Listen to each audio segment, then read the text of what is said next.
Hello, everybody. This is Plan in Traffic, and my name is Lewis Lee, and we got my man Ray from Motormouth Radio. And this is our special edition for our celebration of 8 years of broadcasting on everywhere. We've been everywhere. We have a lot of previous guests coming back on, so we're going to be rotating people in and out tonight, and then we're going to get our usual group in. We don't want to leave anybody out because if it wasn't for all the people that come on regular, and the fans and the special guests, man, we wouldn't even be here, man. I just want to say thank you for giving me a good 8 years of friendship. We've met a lot of people in person and on here that just changed the world in the auto industry for me. What do you think, Ray? Lewis, you're right. I mean, you're very active. You've been very active with All-Ins Magazine and with all your appearances and all. And Tori was another one. Without Tori was the guest master. Without having, he really was a wrangler. So that we've gotten a lot of interaction like that, and then our own friends. And I've tried to cull people from my show, and we cross promote. But like I always say on the radio show, it's always the guests. That's why we do it. We don't. We do it for ourselves because we like to do it. I won't lie about that. I do like to do it. I like the media. I like the interaction. But really, without the guests or listeners and callers, whatever, you don't have a show. Then you're talking to yourself. So yep. That's really that's what I'm most thankful for as well. I agree. Yeah, 100%. Okay, I'm going to bring in my first special guest. He's one of the special guests that really he helped us out in the beginning. Started out with him, and he's one of my favorite people in the world. Lewis Jr. Yeah, or actually he's 4. Hey, what's going on? Ray, what's going on? Lewis, it's been way too long, brother, that I've seen you. I've been asking about you and hearing about you and watching your stuff on social media, and very happy to see that your life is progressing in a positive way. You're one of the sharpest guys I know, and I think one of the I'm happy to see that you're doing well. Really. Thanks, Ray. I really appreciate it. I appreciate all the support you've given me over the years. It's just been great. It's great to connect with you all. And Dad, thanks for having me on. You're an inspiration to me. I don't want to take over the segment here. I just want to kind of give a testimonial. For me, when you had that the roof raise earlier this year, was just such a huge inspiration to me to see all of your friends rally around a cause and bring their expertise together to make something positive and make a big impact. It was a real testament to the effort and all of the connections that you've made over the past 8 years. So for me, that was an inspiration of showing the power of using digital tools that us millennials seem to kind of, just siphon and waste time scrolling up and down on our couches. You were able to use it in a way that was able to unify folks and bring people together, and it turned out as a beautiful project. So I just want to thank you for that, and thank you for all the work that you've been doing thus far. Yeah. Oh, thank you. Appreciate it. So, I don't know, Lewis. I may say, I don't know. I think Junior maybe putting some moves on his dad in the looks department, man. I think he may be taking over a little bit. I don't know. Yeah, he's trying to be sexy like me. He might make it one day. It's working. For all the fans, my son just had his first son. He 8 weeks? Yeah, 8 weeks old, and if you hear crying in the background, that is not my wallet, even though it is hurting at this moment. It's just symbolism at this time. My son Harrison James, we welcomed him in July, and he's been great. He's been a great excuse to have my parents over at the house. We've loved having them to come over and hang out with, and it's just been a great bonding experience. So we're very fortunate. Excellent. All right, Lewis, we're gonna try to grab somebody else in. Appreciate you, love you, and Good seeing you. hey, go over and talk trash in the YouTube section. Oh yeah, sounds good. All right. Yeah. All right, Love you. Lewis. All right. So if anybody can't get in, the special guest, just hold on. We're gonna get you in. This system only lets us have 10 in at a time, so we're gonna keep rotating people in. So we're gonna pull somebody else in. We got a young lady here that we adore and love when she comes on. And bam, There we go. what's going on? I had myself muted just in case. You never know with me. I mean, From the How are you? brownstones of New York. Look at that. oh yeah, that's my little Amazon find. Isn't that great? Nice. Yes. Very Yeah, it's like a little Greenwich Village street scene. Yeah, it's like Houston Street Yeah, or Green Street or a girl can dream, can't she? I could dream about yeah. cannolis and pizza. Hey, we just had lasagna tonight. Go home Listen, New York lasagna. Listen, I don't get any of that here, so don't tell me about it. I don't want to hear about it. What do you mean? Your cooking goes wherever you go. It goes Yeah, with my you. cooking, but I can't make a Schiele myself. so, No. yeah. I'm That's begging like Fortunato Brothers to send me some. yeah. We'll get I'm you like, one down I'm there. on the thing going, please send me some Schiedels. Great. So you're one of our favorite guests on. So I introduce appreciate that. yourself and Thank you. tell them what your profession is. Well, thank you. Hi, Dina Parisi.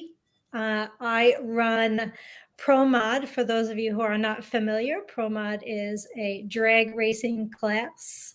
My girl's name is, I don't have a picture behind me, but my girl's name is Stella. She is a 3,000 horsepower Cadillac because every girl from New York needs a 3,000 horsepower That's right. Cadillac. Yes. Named Stella, no less. Hey, And, anytime you say that name Stella, you hear like 5-6 times later, like in a row, like it's like that name just keeps boom, boom, boom, boom, boom.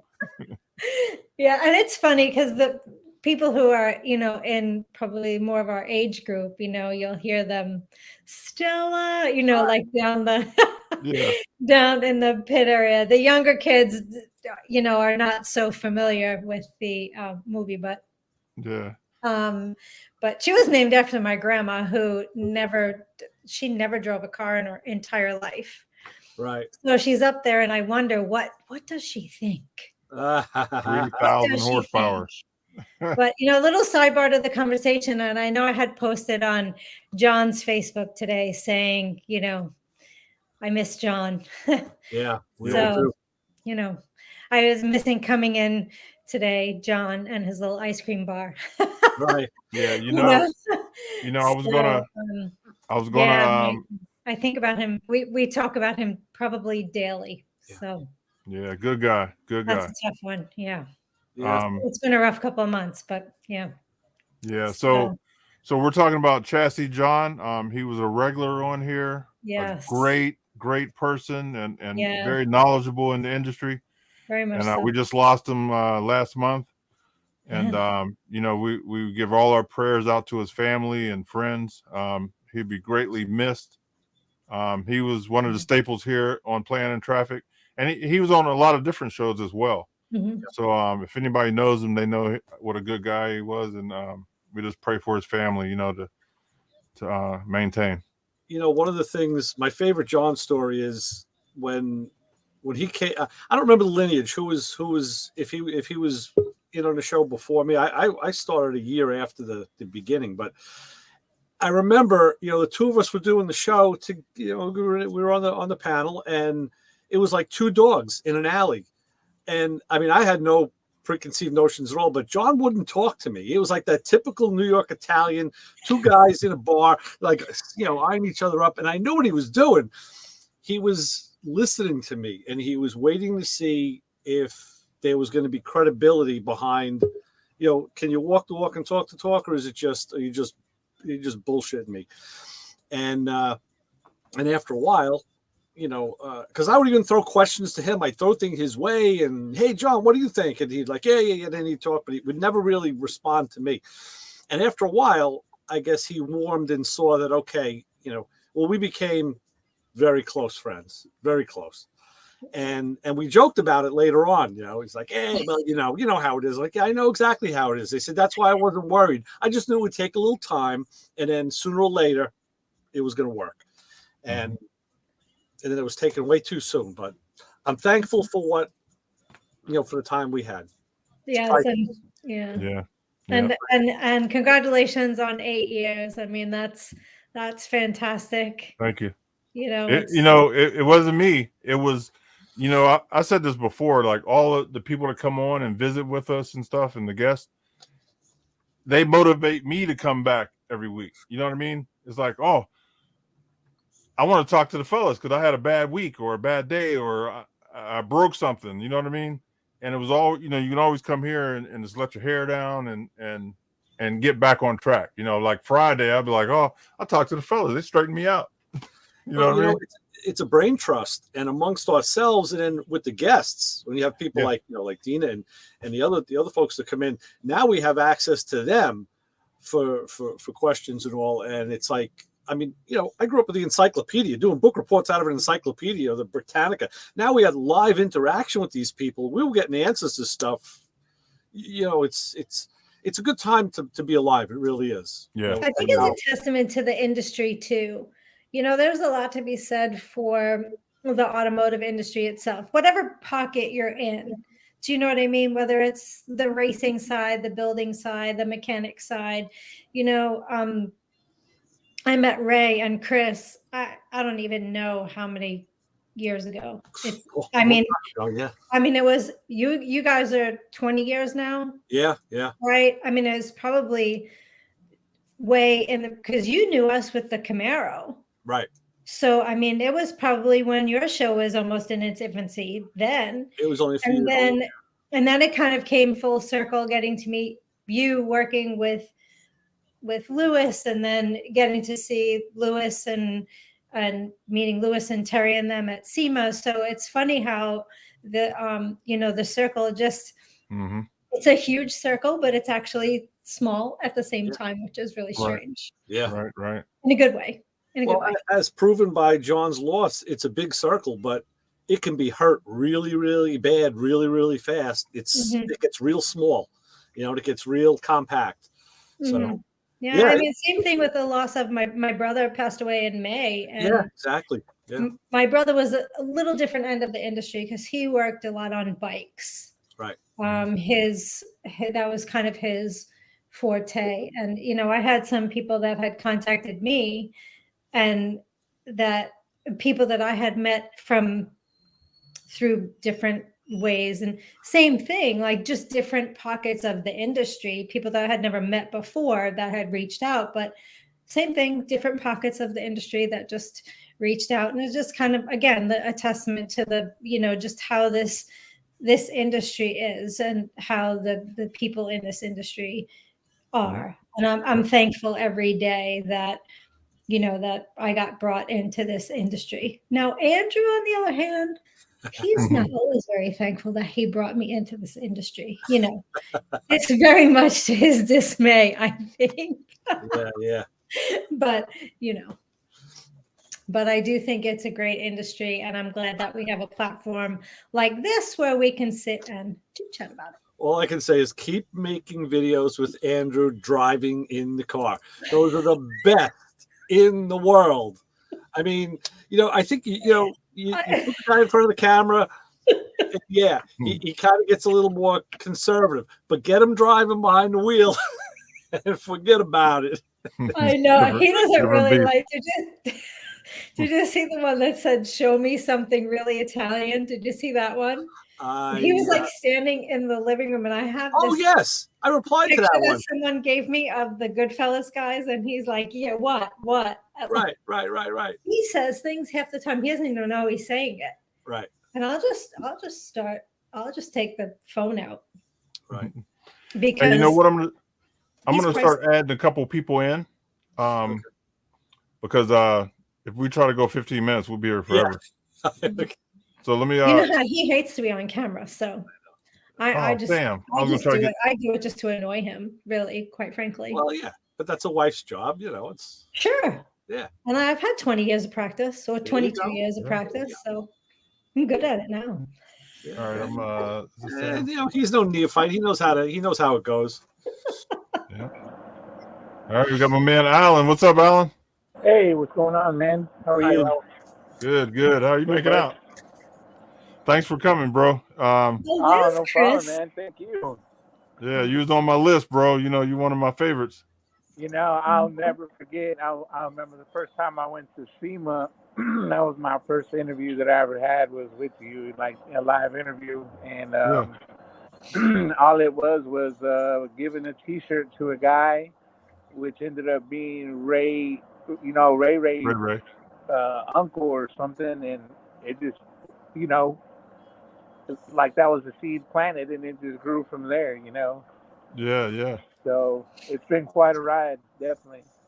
Hey, if anybody knows Fab Corp is Alan, and amazing body guy and painter.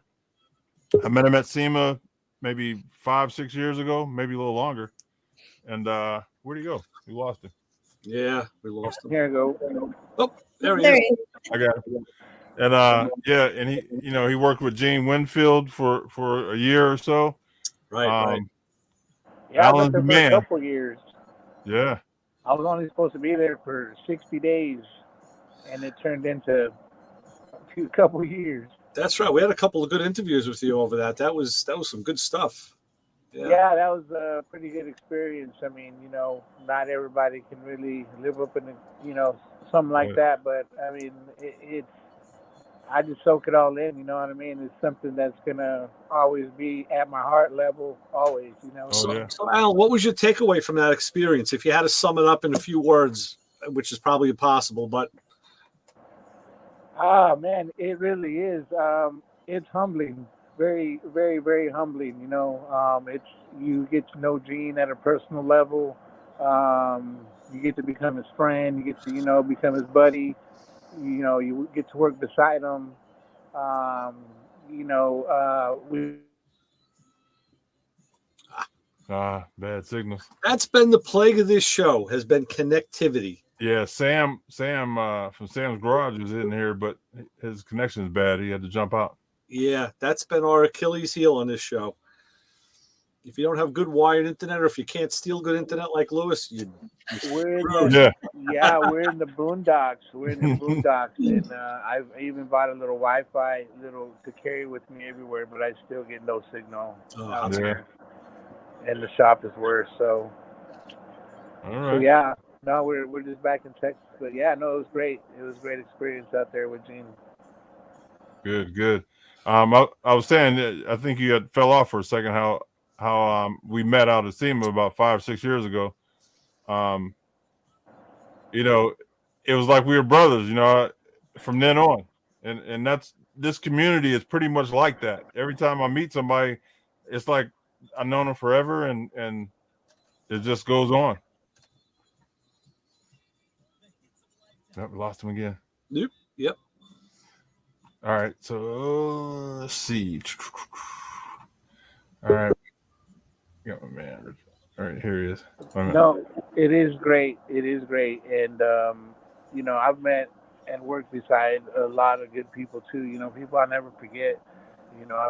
I've been blessed and been able to travel and meet a lot of people. So yeah, no, definitely they're true friends for life. You never forget about them. Yep. Yeah. All right, we're gonna pull another person in. All right, man. Cool. Hey, Alan. Thank you very much, Lewis. Hey, what's up? All right, Alan. Appreciate you, man. Get in touch with me if you need anything from my side. Yes, sir. Same here, man. You guys take care. Thank you. Okay, Alan. All right, Thanks. talk to you later. Hopefully, you guys can hear me. Yes, sir. What's happening? Okay, this is Richard Holman's in the house. our LS specialist. This is the real test guy. He tests everything. He blows stuff up. What's up?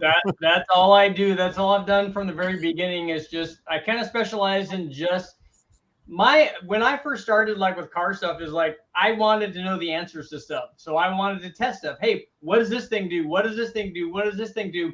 And I still remember this day, my first day going to the dyno at Westrich, unloading the motor and getting it to run. And when I left Westrich, I'm like, you know what? Now that I've tested all the stuff, all I have are way more questions now. I got a lot of answers, but I got way more questions. And that just continued from there. That's true. That's true. It is. There's never any shortage of like information. And it's really cool because, I have like, you see all these books up here and stuff. And I obviously read all that stuff. David Vizard and all these guys, Gail Banks and Hugh McInnes, the Turbo book and all that stuff. So I read all that stuff like cover to cover many times. And I'm like, you know what? It'd be really cool to give back, to provide information for people like that people come to you later on and go, hey, dude, I read your thing and it was really cool and I got good information from it. So, I've been trying to help out the community as much as I can, try to give them information. Nice. Good. So tell everybody we're live on Facebook and YouTube. So tell everybody your how to get a hold of you or how to watch your stuff. Okay, I've got I'm on Facebook and Instagram. It's actually just my name, just Richard Holdner. If you search Richard Holdner, I'll come up on Facebook, I'll come up on Instagram, I'll come up on YouTube. So normally what I do is when I post a video about doing some kind of turbo test or whatever thing we're doing, I'll also do a promo for it on Instagram and on YouTube. And so they'll see a little bit of it there, and hopefully that will make them want to go, watch the video, because this is basically all I do anymore. I mean, for years and years, for several decades, I was just writing for the automotive magazines and doing the same kind of stuff, doing back-to-back kind of testing. And for years, people have been telling me, you need to do a YouTube channel. I'm like, that YouTube thing, that'll never catch on. That'll never work. But I finally, I was kind of forced to address it because when Discovery came in and bought all the magazines and said, you know what, we don't really want to do magazines anymore, and then killed them all off, I'm like, I kind of need to find something to do. And the internet thing was like worked out perfect.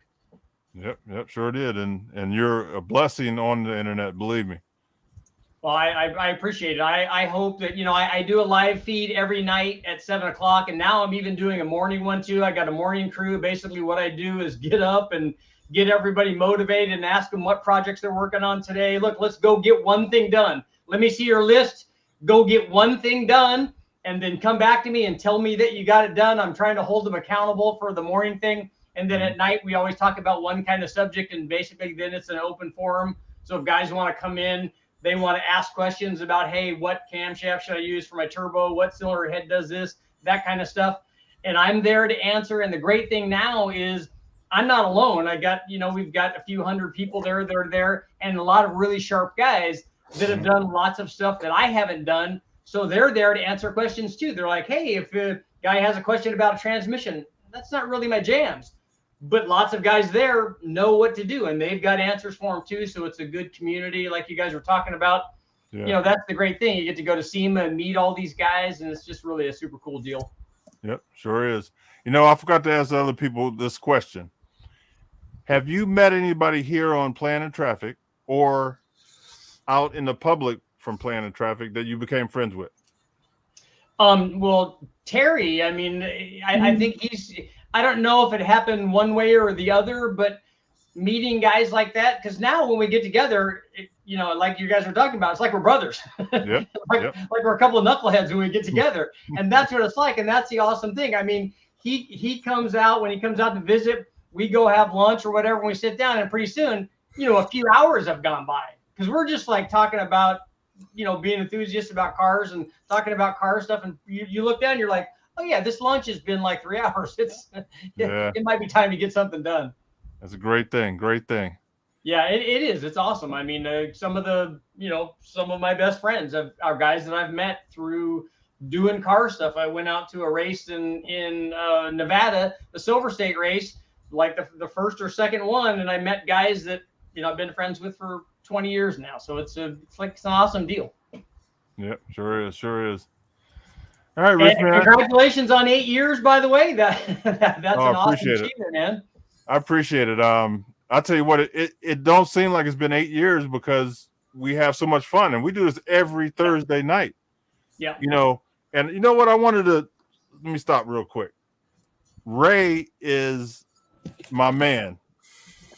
When I'm sick or can't make it, Ray steps in, man, and jumps in and runs it like a machine. So Ray, thank you very much, man, for being here all these years and helping me out. And You're welcome, Louis. That's part of the job. And the other thing is my guilt, my piece of the action. I actually tripled the show length by staying on for 3 hours. So we're still on past midnight sometimes. Yeah, he does the after party. Yeah. There you go. That's a whole nother. That's where we got all those good chassis John drops from. All that we get late, then we start getting punchy. We're talking about food. Dean, we're talking about food. John and Brian and I and I think I was involved in one of those conversations actually. Yeah, we start talking about now we're getting like second, third wins. Who's going to raid the refrigerator? We're talking about sandwiches, a White Castle, and this and that. And we're talking it goes off on a tangent, doesn't it? Oh yeah, and it made for some really really funny conversation. That's kind of the cool thing. I know when I've done my live feed, we go off on these tangents and we'll start talking about aliens or sequels to movies or whatever the thing is. And pretty soon the whole conversation has just devolved into hilarity. And that's awesome. That's part of the deal. That spontaneity is kind of cool. Yeah. Yep. So thank you. Thank you, bro. Thank you. You're welcome, Louis. Anytime. You know that. That's part of being having somebody have your back. Oh yeah, man. I'm telling you, because I'll be coming up to get set up on the thing. I'm like, man, I don't feel good. I'm sweating and coughing and stuff. Like, Ray, man, can you help me out? So Ray's the man. Yeah, pass the baton, man. Here you go. That's all you. Yeah. Yep. God willing, if I can do it, I'm here. You know that. So that's fantastic. I just had a really cool thing happen to me, and it's from guys that reached out on the channel. I have a 1985 Dodge Omni GLH Turbo, the little hatchback deal, and it didn't have a motor in it. And I was telling people about it, and I had guys call from get a hold of me from Ohio and said, look, we have 50 of these cars here. We have all kinds of motors. You need to come back here. We'll get a motor. We'll help you build a motor. We'll help you get one in, get you running. So I took a road trip, man. I loaded it up, drove across over to Ohio, got to spend a week or 10 days with these guys, which was awesome. We got to build a motor. We got to get it in. We got to get it running. And it's just an awesome deal. You get to meet new people who are now like family. It's just awesome. Right. Hey, next time you're in Ohio, that's where I'm at. Let me know. Oh, that would be cool. Yeah. I'll buy you a hot dog. Yeah, we were out at the car farm. So shout out to the guys at the car farm. It was fantastic. We came and worked till midnight every night, but it was nonstop, but it was like very, very cool. Nice. Sweet. And as usual, I'm sure you guys know if you've done projects, I went out there with the intention of building a motor and getting in and getting it running. And before we did that, Brian back there painted the engine compartment and then cleared it. And then it looked so nice. So now it's turned basically into a full restoration. I'm like, now everything has to look that good. So everything now is like going to be over the top. Yeah. Yep. Just raise the bar. That's it. I blame him. That's great. So you know what? I'm gonna bring in two guys that came to Ohio to help me out, man. We got my man Paul and Arco. Cool. Now listen to this. These dudes came from out of state to help me cut a roof off my bus and lift it up 18 inches, and they welded. They hammered, man. They did so much work, dude. They told me don't even open my toolbox. I'm just looking at them like, what can I do? Yeah. Congratulations on the show, man. 8 years. That's awesome. Oh, thank you, man. I tell you, it's a blessing, man. This show has introduced me to so many good people that you couldn't pay to find good people that I've met through this show. You know what I mean? Like Terry was saying, he's like, I got all these friends right here in town next to me and stuff. And he's like, I can't get them to come over and help me put a door on a car, but I could call any one of you guys right now on YouTube or any of my friends on the internet. And Me and Terry were laughing about that. We're like, yep. And you know, I'll be there right now. And so would Paul, so would Lewis, so would whoever, you know what I mean? Yep. That's Hey, important. 48 hours, I'll be there. Yeah, there you go. Because he drove that many hours just to get to my show, man. That's hardcore. Like he says, he showed up because he was in the neighborhood. So, Yeah. hey, I got to tell you guys, Bill Cameron won't be here. He's got an emergency tonight. He's working right now. He's building some parts for the factory he works for. Okay. So he wanted to tell me he's sorry that he can't be here, but I'm the messenger. So don't shoot the messenger. No. All right, now I can throw away my Away the notes, right? All right. So Arco, No, tell number everybody. one, if you don't mind. Oh, go ahead, Paul. Go ahead. All right, number one, if you don't mind, I want to say, well, I already said the Stella thing. Number two, Lewis Lee, you asked the question, did you ever meet anybody that you became friends with and whatnot through playing in traffic? Lewis, you did me a solid 2 weeks ago, a week and a half ago. Mm-hmm. Thank you. You and Mr. Longshot, you really pulled off a solid for me on that one. Good. Friends for life, you know it. You're in this area and you need something from me, call on me. I'll only be in this area a little bit longer, though, and then I'm going to be, down there in that great state of Texas. So, I want to head down. If you're ever in Texas and need it, call me. All right. Appreciate it. I'm glad everything worked out. To Lewis, your son, Lewis, he was one of the few people when we were doing your roof raising, few people ever with me that I thoroughly enjoyed working with and teaching. I'm not a teacher, but for some reason, him and I just kind of clicked and instantly was able to show him how to use the MIG welder that day. It's so out of character for me. I'm glad it worked out, but instantly, you guys are great. Everybody I've met is great in the automotive world. Thank you. Yeah, I mean, I can't be more happier. You know what I mean? It's just a bunch of good people. That's the cool part about when we showed up in South Carolina, me and Paul and Heidi, we showed up over there and we were building that drag car with Jeff. And it was a trip. We walked in and everybody was all expecting us to be all like, hey, nice to meet you, blah, blah, blah. We were like, cool, whatever. Where's the coffee? And let's get to work. And everybody was like, okay. And we did the same thing when we showed up at Lewis's. We're like, hey, we already know you, man. You're family. We don't even need to get to know you guys, man. Everybody kind of said, hey, hello, and whatever. And it was like, let's get to work. About time you showed up, Terry. What's up, gentlemen? What's up? And the lovely Denise. Mexico man. What's up, guys? How y'all doing? And lady. And Stella. Sorry. I'm looking at all these backdrops, man. Arco and Motormouth, Lewis. I need to step up my backdrop game, I think, man. I'm going to have to get something done. No, that's nice and clean. That's good. That's clean. Yeah, I want a cool backdrop. I want to say Richard's really cool, so I can trick people. Look at me. I got like Brady Bunch background, man. Come on. I got nothing behind me. We're slowly downsizing and packing up the house. That's all right. I'm in the middle of the street, so you know. Yeah, Do you have a green screen back behind you? No, it's like a photo. Oh, okay. You working for tips? Man, you on the backdrop. Yeah. I got backdrop envy all over the place, man. I'm inside Heidi's print shop right now, and this is our backdrop she made from a Walmart black sheet, and she printed the M&A Outlaw Customs on the front of the. Oh, that's fantastic. When we go to the car show, this is our tablecloths that we put in front of our booth, Mm-hmm. I know, that's cool. A famous guy gave me this banner. Boss Hog torque converters. He might be on the screen right now. Yeah, we're here. Might be. No, Nora's got to go to bed soon, so she's got to test that one. Got a test. I don't know if you can tell, but I slapped my stickers on it too. So there you go. Traffic, busting out schoolie somewhere around here.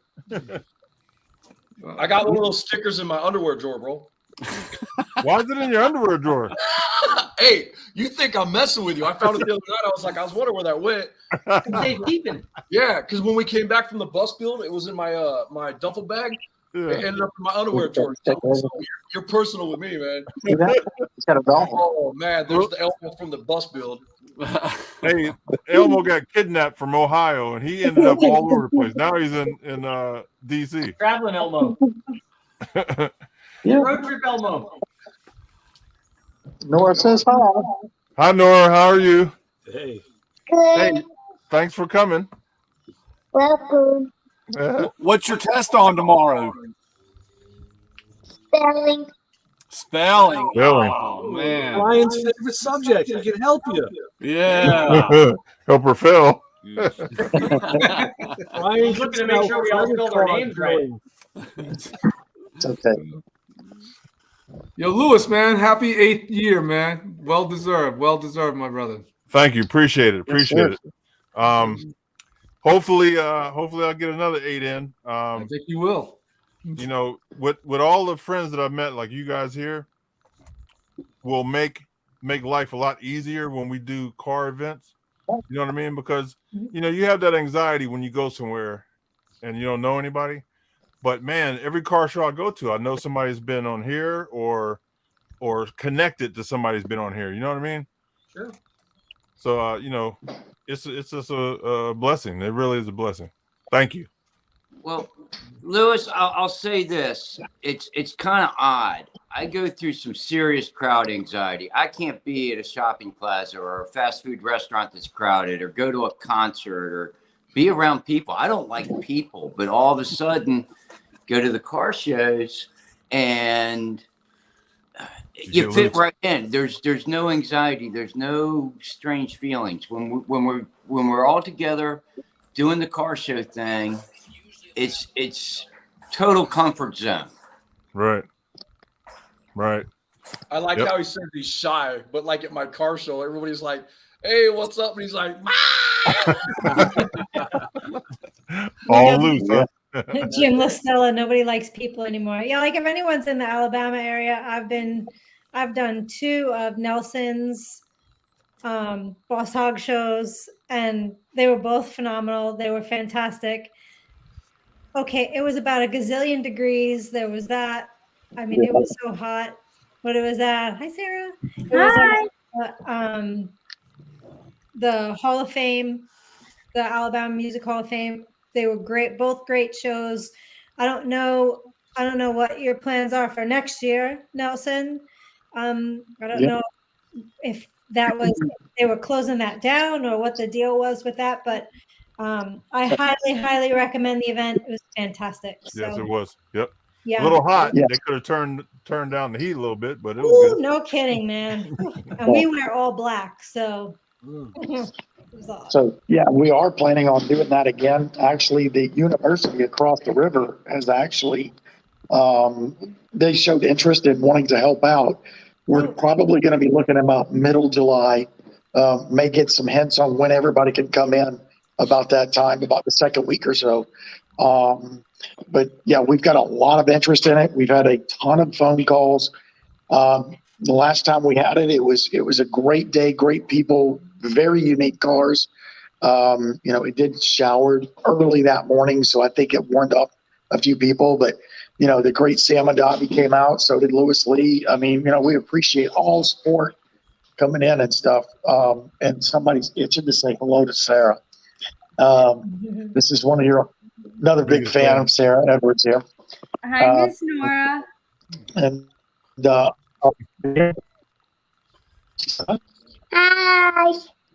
Hi. So, yeah, the signal is going. But yeah, man, we're looking forward to a big show coming up this year. So we'll inform everybody about it in plenty of time, so everybody can plan on it. Yeah, definitely will. And back on what Lewis just said, like I remember one time I went to a car show. I brought one of my buddies who'd never been to a car show, and you got like hundreds of cars there, and he was like, "Aren't you going to lock your car up?" I was like, "Your car is safe here, man. This is where you want. This is the safest place your car could possibly be."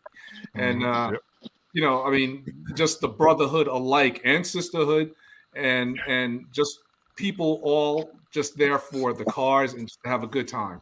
And so, like I told them, said, if your car is to be safe anywhere other than your garage shop, it's here. This is the safest place your car could be.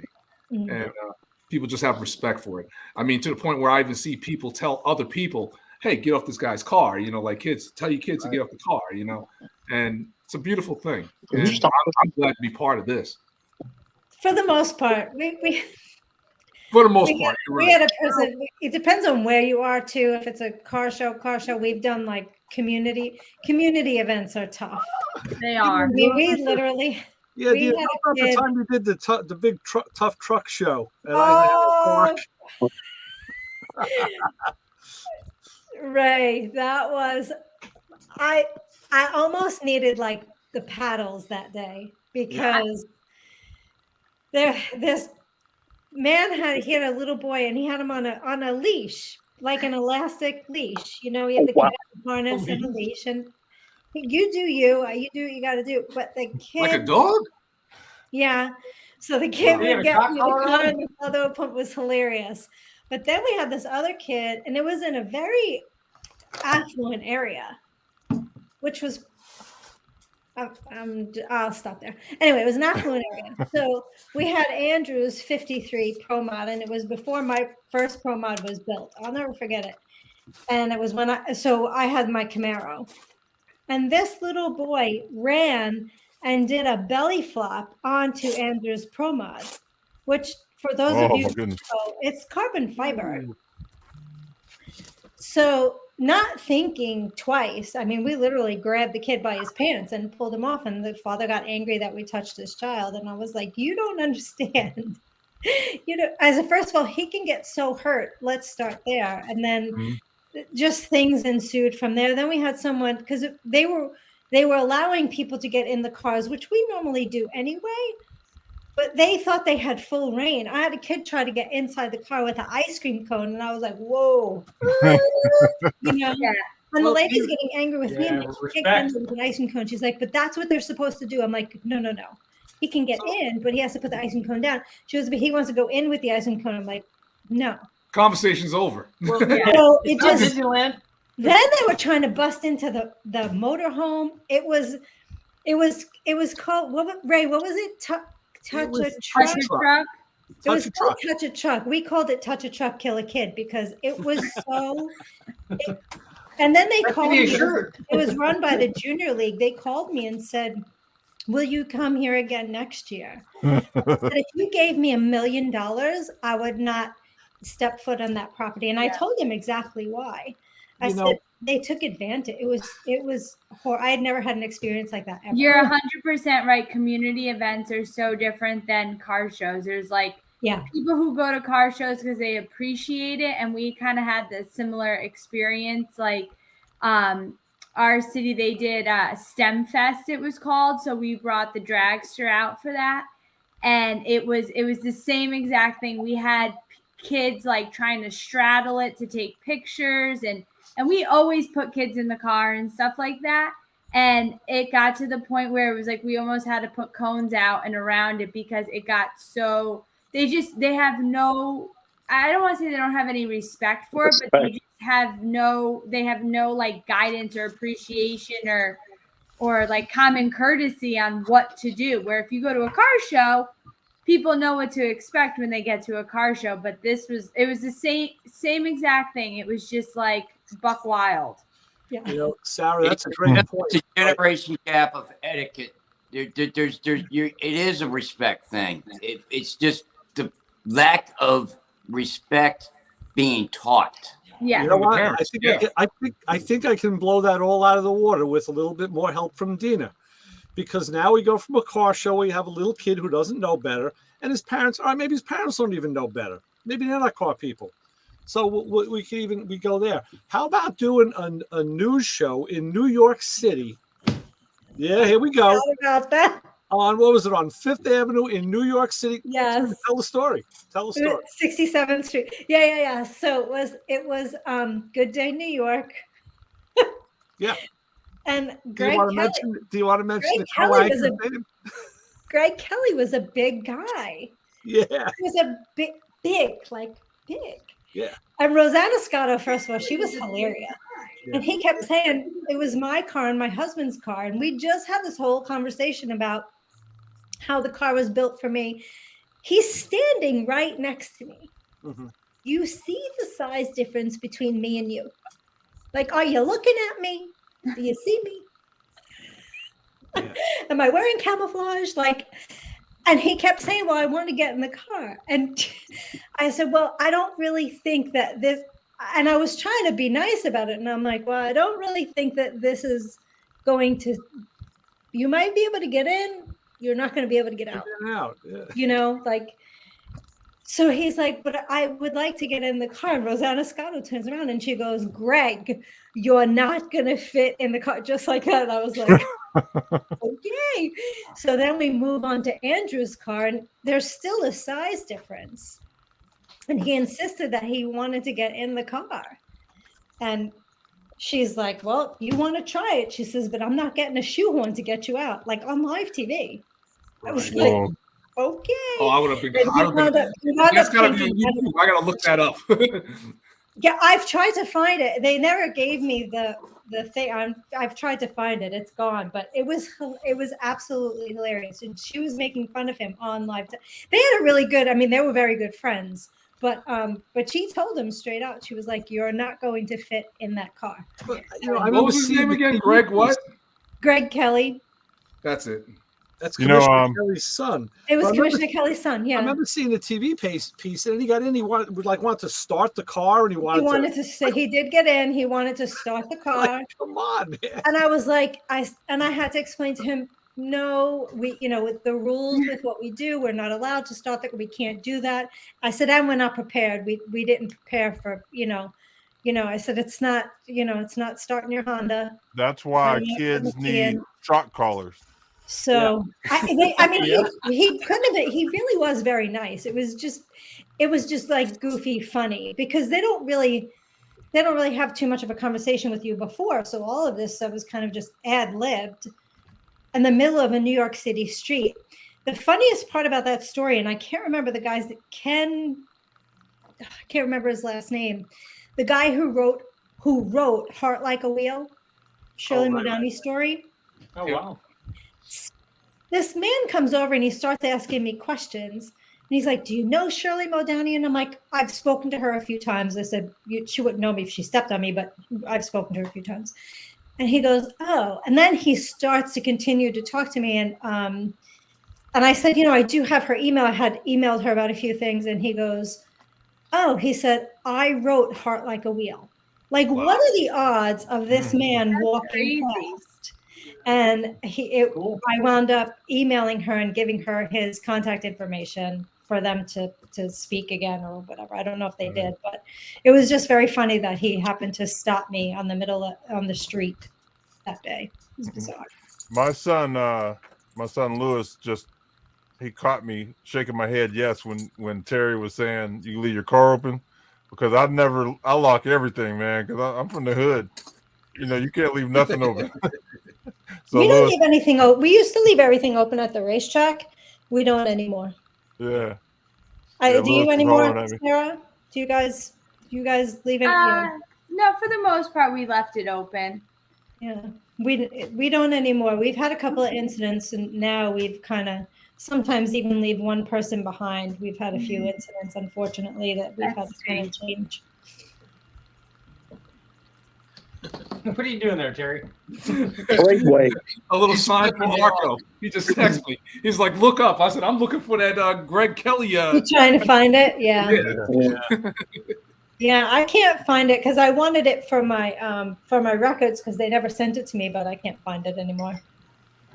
Okay, Sarah jumped in and we didn't acknowledge her the right way. Sarah Edward is the rocket. Or you tell them what you do, Sarah. So I'm the former driver of the Queen of Diamonds 300-mile-an-hour jet car. Holy. 2 thumbs up for that. Yeah. That's pulling some switches there, boy. Yeah. Congratulations. Very, very fast women up here tonight. Very fast. Thank you. Congratulations on 8 years. Thank you very much. This is very cool. It's good people, good family. Yep. And we meet out at car shows. Sarah, I mean, it's a big family. It sure is. The Plan and Traffic family, I'm telling you. And I thought we should celebrate the right way. There you go. Now, look, we got to tell a story about this, right? We got to tell a story about the Oreos. That was so funny. So we were out at PRI, and we were all together, and we were talking and hanging out. And you were going back to the hotel that night with Tyler, and you were going to do the show, and we were talking about, right, like snacks and cookies or whatnot. So Steve and I had stopped at a Walmart, and the cookie aisle was like packed. And I took a selfie holding up the Oreos, and I sent it to them, and I was like, I'm ready to go. Yeah, Tyler went on the Oreo run. You guys, I happen to remember a different time, and this actually involved Terry Wilson, Kevin Tetz, and Louis Lee.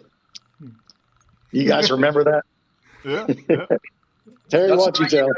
You guys called me from PRI that night or whatever and said you guys were in the hotel drinking and eating and all this stuff. And I'm like, what's going on or whatever? And you guys are like, yeah, we're drinking heavily or some crap, making up some junk. And they were having milk and Oreos is what they were having. We were in the same room. Champions. Hey, we were wilding out that night, boy. And like I said, we were having such a good time. We were talking about just about everything under the sun, cars, everything. And the TV never went on. Nope. The TV never went on. And that's, like I said, like when we get together, man, we definitely be kicking it, and it's just fun. Yep. Hey, Oreos and milk. That's the night we talked Arco into coming to Ohio to cut my roof off. Same night. Yeah. That's a win. That's a win. The only problem is instead of chopping the bus, we made it taller, Yeah, because I'm a little overgrown, so I had to go up. Hey, Richard, have you seen Lewis's bus? No, is it a VW bus? No, we're talking about a school bus. Oh, even better. Oh, that's full size. Hold on, let me see if I can find a picture. Oh, that's cool. That means we can all ride in it, right? Oh yeah. Hey, I'll roll everybody. That sounds like a party bus, right? No, actually, it's going to be my home. Me and my wife are going to retire early and travel the country. So we will be pulling in your driveway one day. I was going to say, you better leave me room because I'm coming with you at least part of the road trip. For sure. That'd be awesome. Who doesn't like beef jerky truck stops? So, Richard, tell me about what all you've done to that GLHS, man. I used to love those things, man. What I'm doing to mine's an 85, so it's a GLHT, so it's a non-intercooled version. So what I'm doing actually is we swapped in a complete bone stock 87 T2 motor. So what I'm going to do is take it through California ref station and get it emission certified as basically a GLHS, and then that way I can drive it around. I want an intercooled motor because I have intercooler envy. So I wanted an intercooler motor, and I'll be able to drive it around like that, and it'll be legal in California. So I just kind of wanted to go through the process and show people what that is. I wanted to show people that it's still possible to swap motors in California, and that I'm doing it, and we can get more performance and still make it all work. And then I also have 2 of those motors that I'm running a ton of stuff on the engine dyno with, so we'll show people how to make more power too. That's cool. I had a in 1985 Chrysler Laser. If I was at work, I can tell you, pulled 512 horses out of that little 2.2. Oh, that's a lot. Wow. Yeah. You must have done a lot of stuff to it. Bigger. Yeah, I even had 600,000 volt wire that you would run into a lathe machine as spark plug wires. Oh, wow. So that was way back in the day. So big turbo, put gator backs on. all that stuff? Yes. Did you have to wrap a chain around the motor to keep the head on? Like a junkyard dog? I only nuked one gasket, man. the whole time. I was running, trying to run 30 pounds of boost, but I couldn't get but like 24 down the throat of that thing. So I didn't have the better intake. So Yeah. that's all it would take. That's a lot of power. There are guys out running 9s and Omnis now, so in 8-valve Omnis. So it's impressive stuff. I'm not looking to do that. I wanted to make the thing all stock to begin with, and then we'll show some stuff on the chassis dyno. But mostly I'll do dedicated engine stuff. It's so much easier to swap heads and cams and turbos and intake manifolds and all that stuff on the engine dyno. It's a lot easier. I don't have to lean over the fender and get all that done. But that's cool, man. High powered car and something that weighs nothing. What does that weigh anyway? 2,200? 2,200, yeah. Yeah. Well, my Model A weighs more than that. Yeah, the other cool motor I'm working on, I don't know if you guys saw, is I've got a 1961 trophy 4-cylinder Pontiac.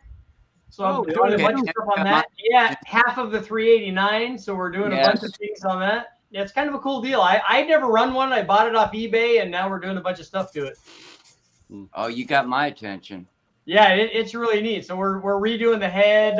I'm running V8 intake manifolds on it with half of it capped off. We're putting a blower on it. All kinds of cool stuff. You may want to look into Nunzi Romano. Nunzi did that. Yeah.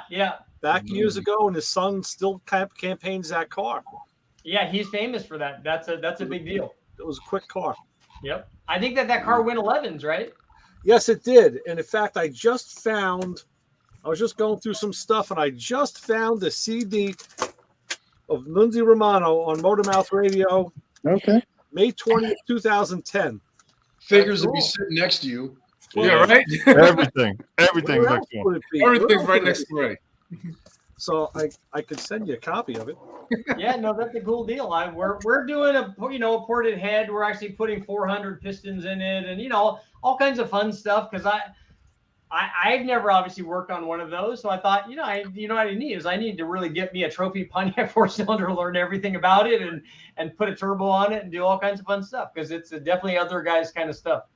Yeah. Well, you can do other things besides this turbo thing. You could put a true GM 371 supercharger and a Hillborn hat injector along with a lot of nitrous oxide.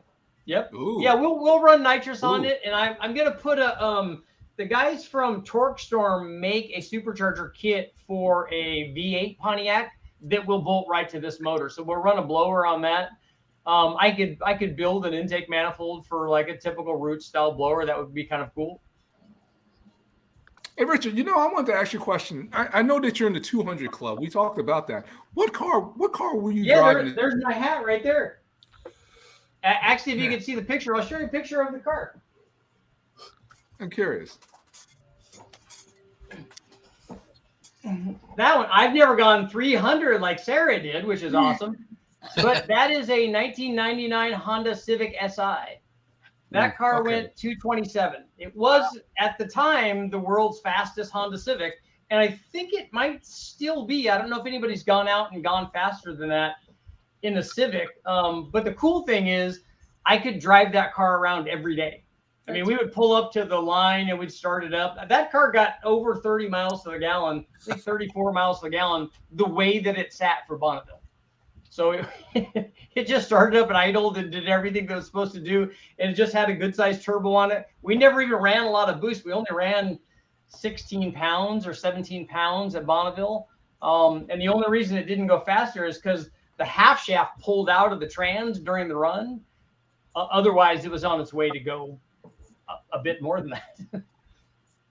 It's a fun deal. How much was that car taped up? We put depending on what class we ran it in, but it had an air dam, it had a belly pan. We covered everything up except for a small opening because we kept making the opening smaller and smaller because we never had an overheating problem. So we just kept closing it off because the more we close it off, the better aero it is. And we never had a radiator overheating problem. We had a 10-gallon cell in the trunk full of ice for the intercooler, and that's where we'd throw all of our drinks in. So at the end of the run, we'd have cold drinks at the end. It was awesome. That's awesome. So here's my schoolie. Oh, there we go. That's cool. I tried to. That's a cool motorhome. Yeah, I tried to get it painted before the winter got here, but I think I'm hit.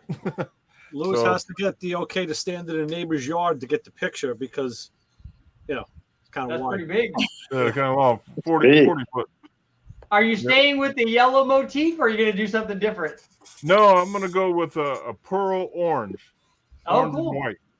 That'll be good. Yeah, we're going to do a little custom to it. There you go. For some reason, I got some car guys in my circle, and they're pushing me to do fancy car stuff. So, Are you doing flames?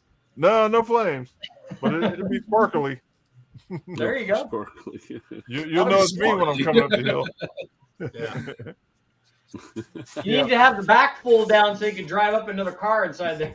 Oh, that's cool. Yeah, that would be really neat. Yeah, and it could be a little car. It could be like a BMW Isetta or something little, so that you can just drive around after you park your bus. Yeah. That bus is going to be a nice bill. I can't wait to. Like I said, I got a home when we're down in SEMA. Oh yeah. Maybe next year we might be out there with it. You're gonna have Terry, we're still trying to get you back down here. Jerry Garcia daisies all down the side. Yeah, What's that? Jerry Garcia daisies. There you go. All right, just hit an Earl Scheib, Well, Earl, I don't trust the Earl paint. Earl's paint Earl fall off Scheib when you go too fast. Is he still in business? I don't think so. I think that guy passed a long time ago because he painted any car for $99.95. 99. Hey, I'm not gonna lie. I had one painted. 5,000. Hey, look, I was going out with the fellas, and I needed a new paint job, man. $99 in 2 days. Can't beat it. Hey, if you sand it right and take it in there and they spray it, it works out pretty good. Oh yeah. You know something? There's a what's it called? Not Amco, a Mako. Mako, yeah. They paint pretty good. If you give them a little extra, they will paint your car very well. And I was just like, my buddy had a 76 Trans. I kid you not, it came out beautiful to the point where he bought his 67 Firebird there. Beautiful. I mean, the guys paint cars all day long. I mean, like, it's all in the prep. So you say, hey, prep the car properly. You're not paying like $500. He wound up paying like $3,500, but it came out really good. Yeah. Hey, so I got to tell you guys, man, you guys are gonna get a kick out of this. So when I was in high school, Wayne Reynolds is probably laughing right now because he's one of my high school buddies. But me and Chris Jess, Mr. Vasquez, are one of our shop teachers, metal shop teacher. He's like, hey, I need you guys to paint my car this weekend. And we're like, well, we'll paint it, So this goes on for months and months, and we were always busy with, sports or drag racing or whatever. And he kept bugging us, and he's like, I'll get the primer. I want you guys to do the body work and get it in primer first and whatever. And this goes on for months, and this guy was driving us absolutely mad, like every day, 10 times a day. Can you do it? After school or at auto shop or whatever. And one day I finally snapped. Me and Chris just went in there, loaded up the paint gun. We painted the whole damn car, wheels, tires, windshield wipers, glass, everything. It's weird. Dude never asked us to paint another car for him again after that. But that wasn't even no Earl Scheib's. That was just straight, like, oh, man, he was pissed. Out there scraping everything off the windows. And Arco was like, tape is for suckers. Right. You don't need no tape. Hey, Richard, you gotta check out Arco's car. He's do you have? How would we get a picture of it up there? Because that car is beautiful. He's hand making a car. All right, rolling the metal in the whole nine. Yeah, I don't know how to do all the fancy stuff. I just got to hold up pictures. Yeah, but your car's finished and done 200 miles an hour. Arcus is off to the side. That is cool. Good. Dude, I like it. That is so beautiful. It's nice and low.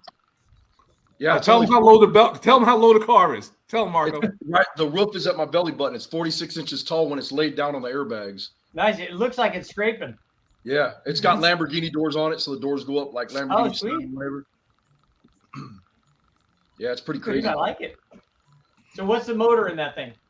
Well, It'll be talk to Terry. Me and Richard had a conversation today, so I don't know. There We you might go. have to do some A forcing. coyote? You gonna put a coyote in there? Oh, No, it'll be an LS. We're gonna, this we got a conversation's small over, block. man. We had a small block for it. And, Come on, Terry. You know what? I was thinking because how light is that car? That car is very light. So a 5.3, you put like it's gonna be. It'll be under 2,000 pounds, man. It's light. That's what I'm saying. Nice healthy anything you put in cam. there. You know, a 5.3 with a nice healthy cam. Yep. Oh yeah, That's what you that'll need. be enough. That'll be enough. I got to get going because I got to do my live feed. But I had a cool story about this car. Actually, not when I was driving it. I actually sold this to a guy that I met out at Bonneville, John Hansen, and the reason that he bought the car is because he knew it was reliable. This car would just go out and do hot laps, and he got himself and both his sons red hats, 200-mile-an-hour club in that car in different classes. So they just went out and all got 200-mile-an-hour hats, right? Which wow. To me, that's way more important for me than what I did with it. Because I'm like, dude, wow. That's so cool. He's like, yeah, I want to get a 200-mile-an-hour hat. I'm like, dude, this car will do it. Just it's really easy to drive. You'll be fine. And he did. He goes, you know what? My son wants one now. And then they went out and did it. And then my other son wants one now. I'm like, man, you're just giving people rides in it now. And my grandson now he's got one. Awesome. Yeah, that's just fantastic. And I'm glad that he still has it and he's still running it. He lives out at Bonneville, and it's kind of an awesome deal. Nice. Wow. Yeah, nice to meet you, Richard. Yep, you too, guys. Sarah, I'm totally jealous. 300 miles an hour. That is so fast. Thank you. Thank you. Thanks, Richard, for coming on, man. Lewis, thanks for having me on. Anytime, man. Whatever you need, let me know. Terry, we got to get together, come back out so we can go eat and we can talk about car stuff for hours and hours and hours. I still got the Everybody else, good. Fantastic to meet you. Awesome cars. That's great. If I can do anything for you, please let me know, man. All right, thanks. We'll see you at SEMA.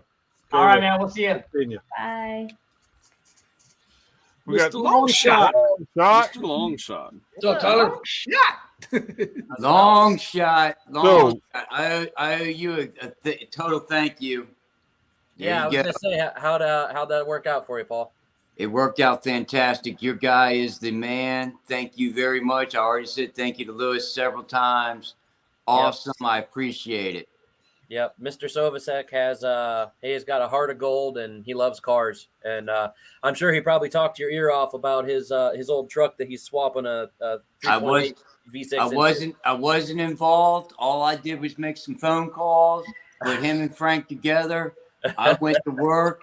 Frank dealt with him, but I understand the car was loaded up and he got there Saturday night instead of Sunday afternoon. So nice. He came down. He brought Frank the car. Frank's very happy. Done. Thank you very much. The car was not going to make the road trip, and that's what Frank wanted. I'm like, nope, this car ain't making the road trip. I'm not being stuck on the side of the road with you. We're finding transportation. Nice. Good yeah. When you guys were coming up, like, hey, man, call me if you need something. We're here. You know what I mean? What's nice is we kind of have somebody in every state, pretty much. Pretty much. Yep. Yeah, you're right. And I said that to the guy, Frank, I was with. I said, man, you don't understand. I have contacts in virtually every state, or I can at least find somebody who has a contact in that state to get me through whatever situation it is. Yep. For sure. Wonderful thing.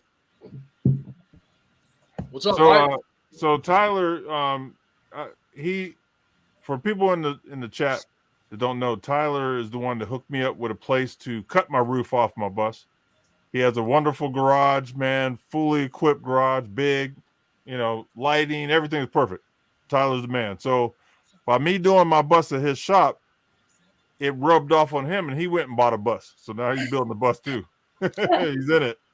Yeah, I'm sitting in the bus right now. Hold on a sec. I got some pitch. Oh yeah, Terry's got some pictures. He took some video too. I took video. Yeah, edited everything. So we're trying to talk Arco into getting the bus. I keep sending him pictures of buses, but he ain't get one yet. Well, I just noticed. I mean, we know where Arco is, but Tyler and Lewis already with the flannel and the sweatshirts and like. Man, it's cold, bro. It's chilly. Yeah, I don't have any heat installed in here yet. I'm gonna have to. Wow. Yeah, I'm gonna have to put a sleeping bag or something in here. I don't know what the temp is, but it's colder than it need to be. Yeah.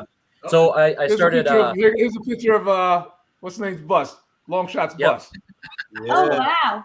Hey, we're in taking front of over, my boy. house.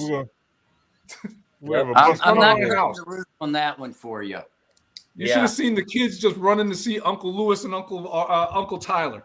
They love that bus, and they keep on asking when they coming back out with the bus. He said, if you're good. Yep. So I've got a couch and a plastic table and a little mini fridge, and in the back I got a mattress on the floor because I was. What else do you need? That's it, man. You're ready to go. Exactly.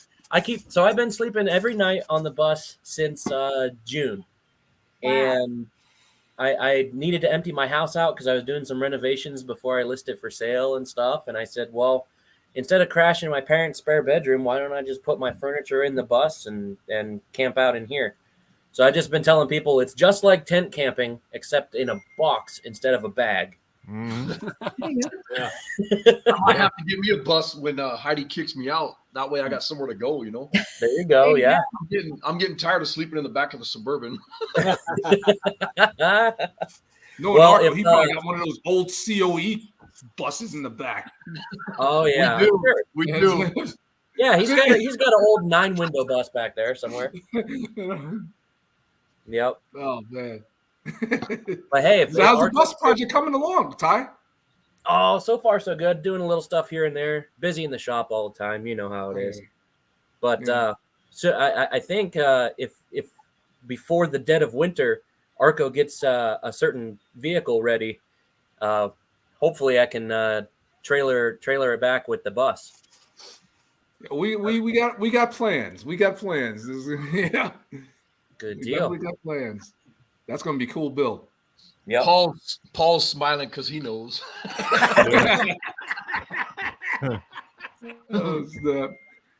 What's up, Mike? Say anything, I was gonna keep a straight face and be quiet. I seen it. Poker face. What's up, Mike? How you doing, buddy? We can't hear you. You're muted. You're muted. He's just going off. Look at him. Yeah. I'm good. We can't hear his curse word. Just pretend. Yeah.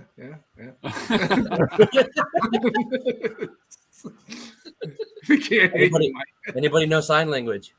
So Brian, did you stop at the Harley Davidson dealership a couple weeks back when they had their open house on Friday night? No. That wasn't you? Okay. No. No, can't hear you, Mike. Can't hear you, Mike.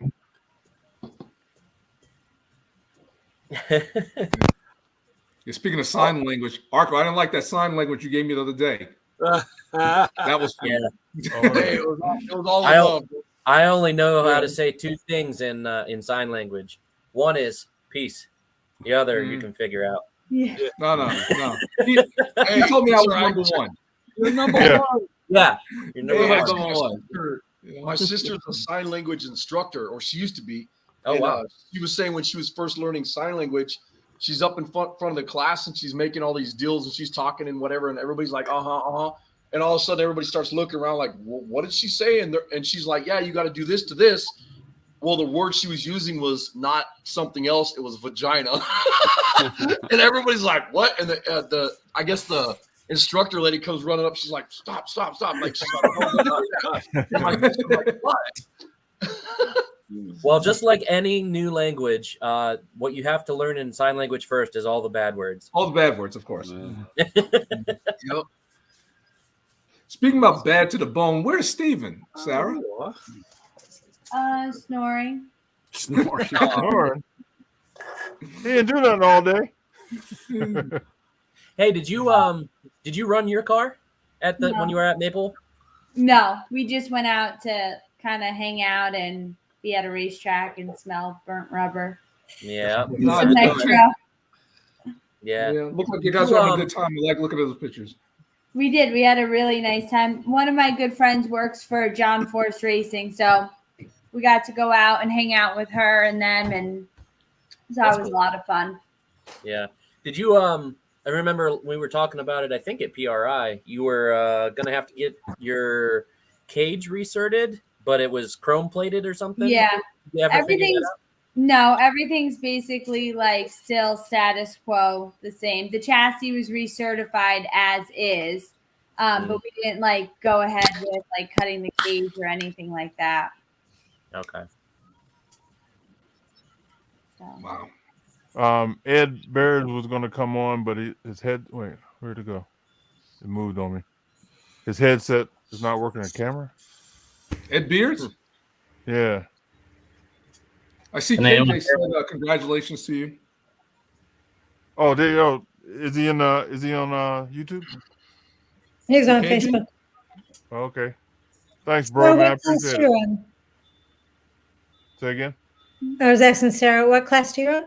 Top dragster. Oh, okay. That's a good class. I like it.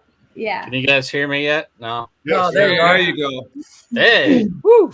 I don't know what happened. It didn't say I was muted, and then I muted myself, and then I don't know. What happened. Hi, guys. Hey, how's it going? Hi. Mike? You, Mike, or something. Appreciate you coming on, bro. Amazing run, Lewis Lee. Amazing. 8 years. Me and Jeff can barely make it through one, but we're still Yeah. together. So we haven't broke up. Yeah. But Thank you, man. 8 years. That's amazing. I mean, You doing know, it every day for 8 years, and then having Ray help you. I mean, that's awesome. Yeah, Ray, man, he backs me up, boy. I tell you. You haven't missed a week in 8 years, have you? No, except for holidays. We don't Christmas, do it.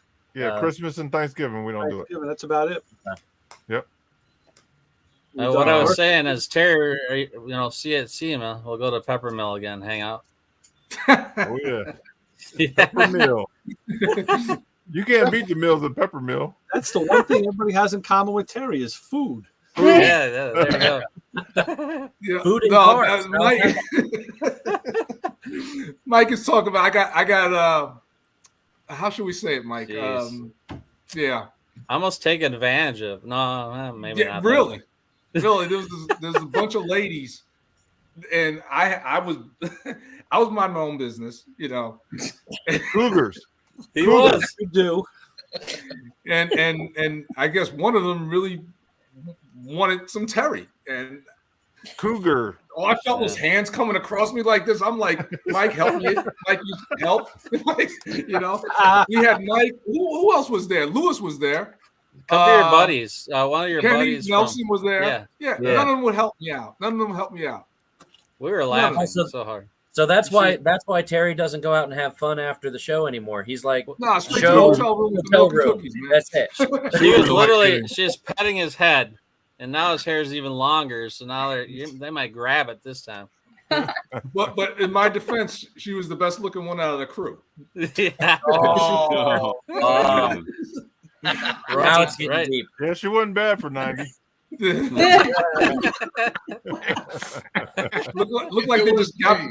It looked like they just came from like a bowling league or something.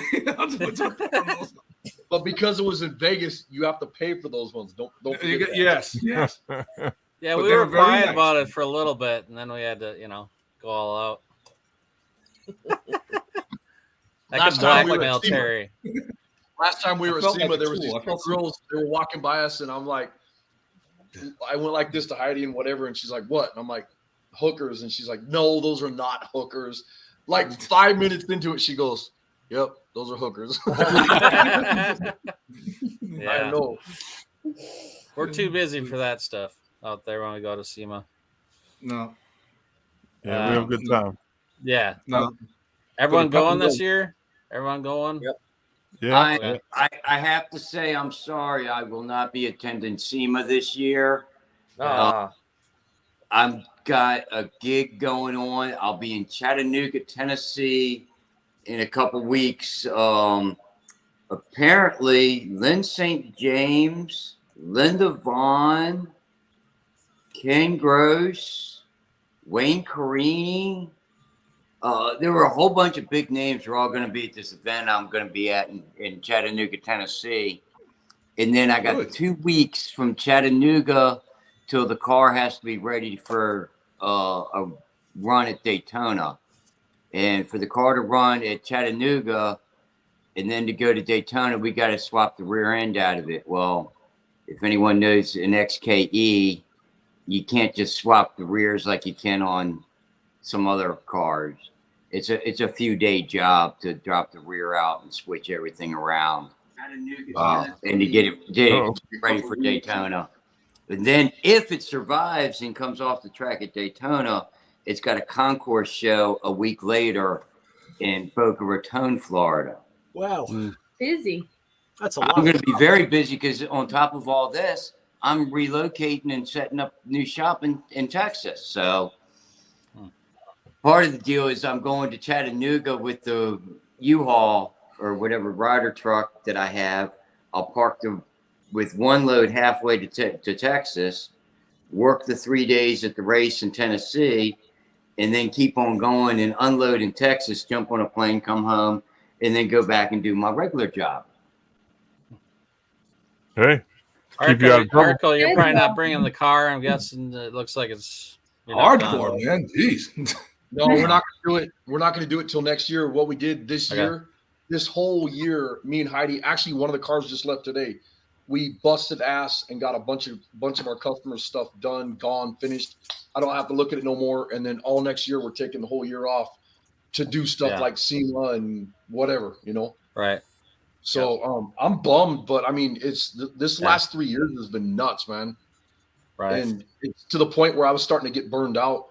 And then I just said, I'm not going to do any more projects for customers anymore, period. And we're going to pull away and do, you know, we have Rogue, the car you're talking about, that's going to SEMA, or that, you know, next year we'll take it to SEMA. And then we also have Vigilante, which is the other car that we're hand building. And a lot of people haven't seen that car at all. That one's like been kind of top secret. So we're hoping that we can get both those done and take them, you know. I'm going to have to hang out for a while when I come up there.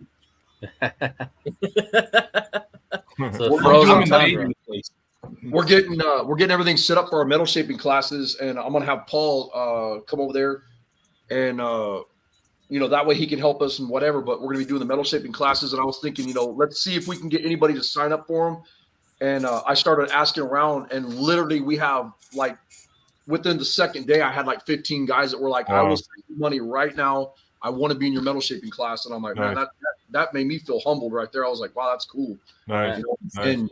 And that's the same way I feel, you know, around you guys, you know, every one of you guys, man. It's and that's what I like about the car world is, you know, yeah, you got your stuck up people and whatever, but you have your cliques, but at the same time, you can hang around with your brothers and your sisters and whatever, and hang, you know, learn stuff from them too. You know, any day of the week, like Gene Winfield always says, every day is a school day. You know, you're always learning, and that's the fun thing about the car industry is you have your fabrication, you have your welding, everything from MIG, TIG, you know, arc, whatever, and then you have you know, paint, body, all that crap, you know. Well, Arco, what you just said applies 100% across the board to all aspects of it. And what's amazing is you're right. All the different cliques and some of the people were almost snuck up and snobby. For whatever reason, I can fit in going to a concourse event at Pebble Beach. Yep. And at the same time, I can go hang out with Rat Ride guys at Strokers Dallas and then hit the Dairy Queen on the way home. Yeah. I mean, there's not too many people that can say they've built cars at Pebble Beach. And then there's not too many people that can say they've gone 300 miles an hour. But then when you say, wait a second, I've gone 300 miles an hour, I've built cars at Pebble Beach, I've done the rat rod thing, I've done the bike thing, I've done this, and I fit in everywhere. That's this group of people. That's the car culture. There's no need to have any kind of divisions because paint, metal work, it applies to the Honda as much as it does to Ferrari. Yep. Well, perfect example is a couple like 3 years ago, we had a bunch of guys from Bemidji coming to our car show, and they were asking, hey, is it cool if we bring these little tuner cars up there? And I was like, I never liked those things, man. And they really, really opened my eyes. And Heidi and I were talking to them, and she kind of was like, check these things out. Look at the engineering and the fabrication and everything that's going into these cars, and the TIG welding and the turbos, and just I mean, they were works of art. I said I would be honored to have you guys show up at my car show. So one of the guys came from Canada, shows up with this little tuner car, and this thing's rolling 1,200 horsepower. Comes rolling into our show, and I would have don't let an early flight get in the way of a late night. Plop, plop, fizz. What the heck was that? Brian, We're doing commercials. Right. I thought I was having one of my hallucinations, man. Heidi, give me my medicine. Yeah, right. Like, yeah. Hey, Wayne Reynolds said, I taught Arco how to swing a hammer in metal shop in high school. That's true. Wow, that's cool. He taught me a lot of bad things. Yeah, you shouldn't have been swinging at guys, though. Yeah. Hey, Wayne, you remember when that kid busted the end of the torch off and he was running around with a torch lit and nobody knew what to do, and all we did was just turn the tank off and we watched the torch just go like and the shop teacher's freaking out. That was funny, man. Oh my god. That's funny. So that's bad. Back when I was a bad boy, I'm a lot better now. So a little bit better. Yeah. So hey, listen, everybody in the chat and Facebook and YouTube, man, I really appreciate everybody being there. We got 25 people in there right now. Hey, if you just share that we do this every Thursday night and let people know how, we have a community like this every Thursday night. We have different guests come on, different friends. So, and everybody's always welcome. Come over, check us out. If you need anything, any questions on how to fix stuff, don't ask me, ask Ray. And you might get it fixed. You know what I mean? So please share. Yeah. So like a big after school special. Subscribe. Make sure you subscribe. Yeah. I think Ray's middle name must be Merlin or some other wizard, because no matter what you need, it's only an arm's reach away for him to pull it in from off camera every time. So true. Oh, you need a technical manual for an 86 Civic DX? I got that right here. I was waiting for him to grab it right now when you said that. Yeah, right? I was like, as a matter of fact, what do you got? And Brian will grab up the proper tool to lock the camshaft down to set the timing. Yeah, right.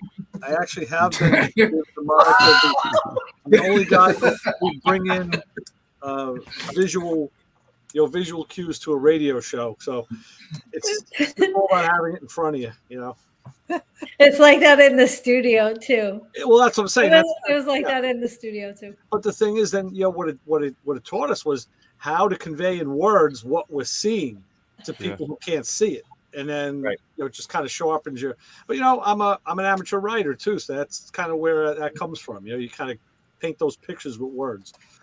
Yep, it's always easier to describe an item if you're not imagining it and then trying to describe it. Right. Yep. Correct. And you do it well, Ray. You do it very well. Thank you, Terry. Thank you. I'm below amateur writer. Terrible. Hey, Tyler, when you were talking about that, we have a really good friend of ours. He's a world famous knife maker, Gene Winfield, and a little plug for him because he builds like jackknives, little pocket knives, and whatever. And I'm talking, he sells these for like $30,000. So I mean, this guy's an artist all over the world, and he's the president of the Knife Guild in the world. So I mean, this guy's an amazing artist, and the stuff he builds blows me away. Well, he's in the shop right here when this was my fab shop years ago, and with Heidi, and I was forming a skirt for his car, or like it was actually like a quarter panel almost for this car that he was building, like a custom car or whatever. And I built one side, and I handed him the piece of metal, and I said, "Here, you take the English wheel now, and I'll have you do the other side." And he just looked at me like, "What?" Like, that's exactly what I do in your shop, bro. If you said, "Here, do this," I'd be like, "Oh, it was a trip, man."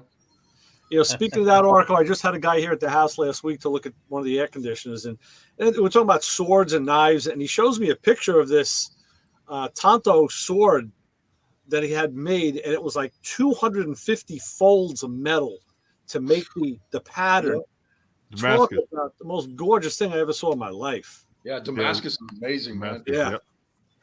Speaking of that, where's Dwayne? Has Dwayne been on yet? Yeah, Dwayne Maddox, right? Oh, you know what? he was going to come on, but I bet you he got locked out because this system is messed up. Yeah, I was. I'm just looking at. I'm just looking at the comments now. I'm just like, wow. Oh, Jeremy went. Yo, Jeremy. Let me tell you something about Jeremy Winters. That cat is a lot taller than what you think. He's taller than me. Yeah. Oh, wow. Brilliant How guy. tall I are you? learned a lot about him when I was out there with him and Kevin Tetz. And Kevin was going to come on too. Yeah, get him out there. Jeremy, get in there. Let me. No, Jeremy commented and said he's rocking the baby to sleep. He can't get on. Oh, he can't. Okay. Yeah, I'm just allowed to get. There it is. Rocking the little one. Okay. We'll allow that. Kevin was going to come too. He thought it was last night. He sent me a Oh, text. boy. He said, "Oh man, I'm sorry, I can't make it."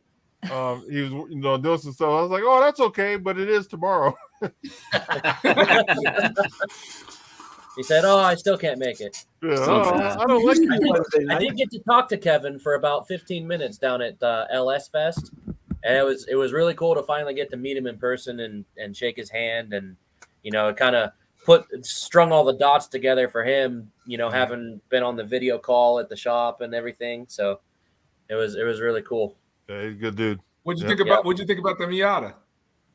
The saying 10 pounds of stuff in a 5-pound box really comes to mind when you look at that Miata's engine bay. That'd be fast. It was. I still got the sores. I still. Yeah, oh yeah, I believe it. Yeah. I wonder what that thing's gonna run. Did they run it yet?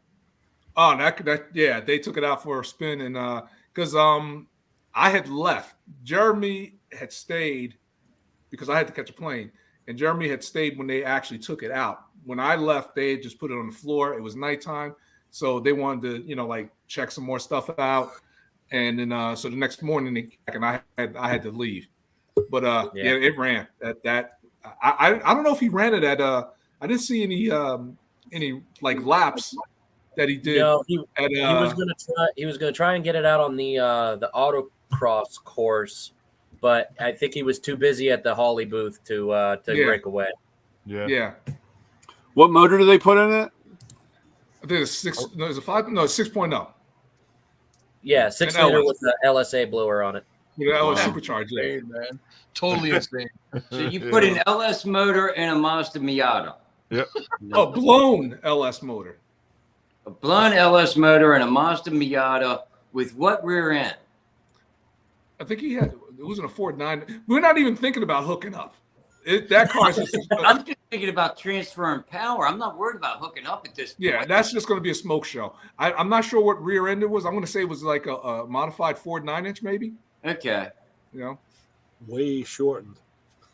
Way shortened. Yeah. All right, we got my man Tori in the house. Tori's in the house. Hey, everybody. What's going on? Not much. Lots been happening since I've been here last. I miss you guys, though. It's been a while, man. A lot of Tell us familiar what's faces. I scheduled Dina and Terry and Mike and Sarah, who was just here, but, just checked out a little while ago. A lot of good memories here, but a lot's happened since. Yeah. Yeah, working for Sam. Sam was Mahdavi. here earlier, but his internet was bad.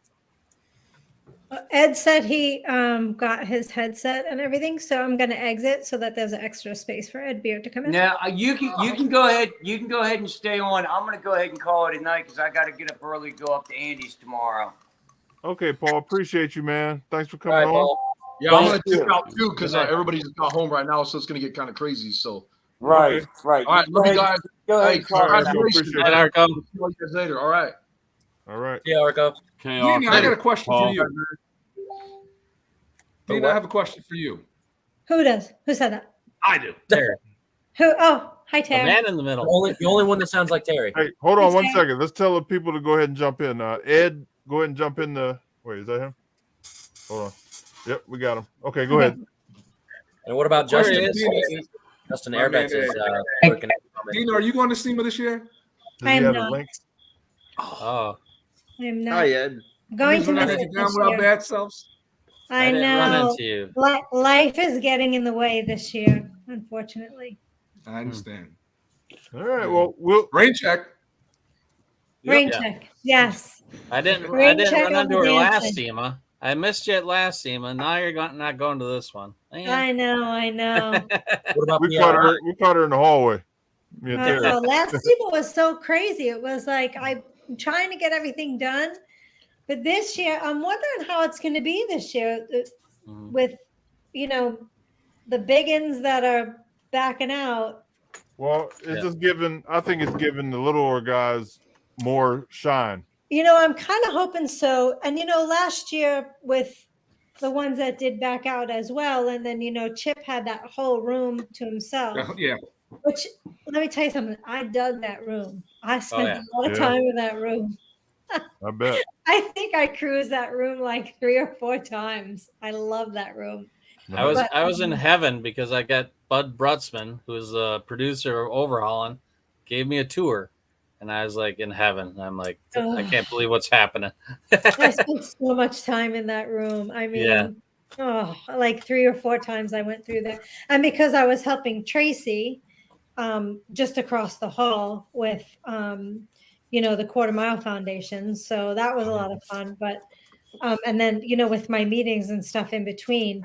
But I hope that that they're going to be able to, and I hope that they condense it maybe a little bit more instead of having everything kind of spread out, since it does seem like it's going to be smaller.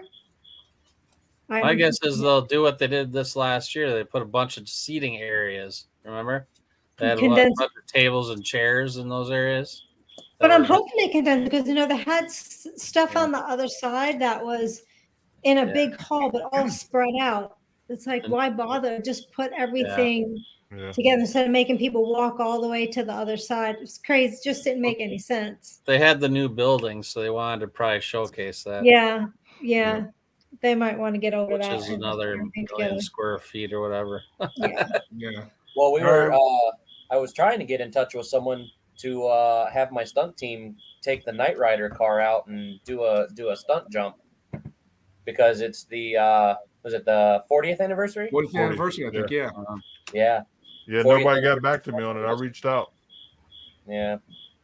It's hard. That stuff's all planned like a year, 2 years in advance. Like we just had a contact from a major car show that just booked us for something in 2024. So they're booking way out. Okay, we got my man Ed in the house. Ed. Hey, Lewis. What's going on? Well, I want to congratulate you on 8 years, and you've been doing a lot of good work promoting a lot of up and coming people, including myself. You were the first person to host me after SEMA in 2018. I can't thank you enough for that. Obviously, we've got a lot of familiar faces, and I believe there's Chocolate Thunder in the house. Dude, I haven't stopped. That's been the greatest. I just have that in my head all the time. Oh man, you know what I have in my head, Ed? The tiki face. Yes, well, he is the Tiki King. There's no question about that. He is on the side of that 74 Dodge van, that maxi van, which hopefully we will get to SEMA someday. The costs, that's another thing too, is the cost to transport those long vans, the extra long ones, the maxi vans. They charge you for 2 vehicles. So it was $13,000 round trip was the quote that we got in July, I think it was. Wow. So that went up from 2 years ago, $6,500. I mean, so it becomes not a cost effective to do it. So 1974, no, not that. No, I mean, I drove this thing behind me, this 2000 Dodge, but I blew out the distributor going 6,700 miles, but it was a fun trip. I mean, taking this to SEMA in 2018. Well, hey, but my customers, Tyler just put his hitch on.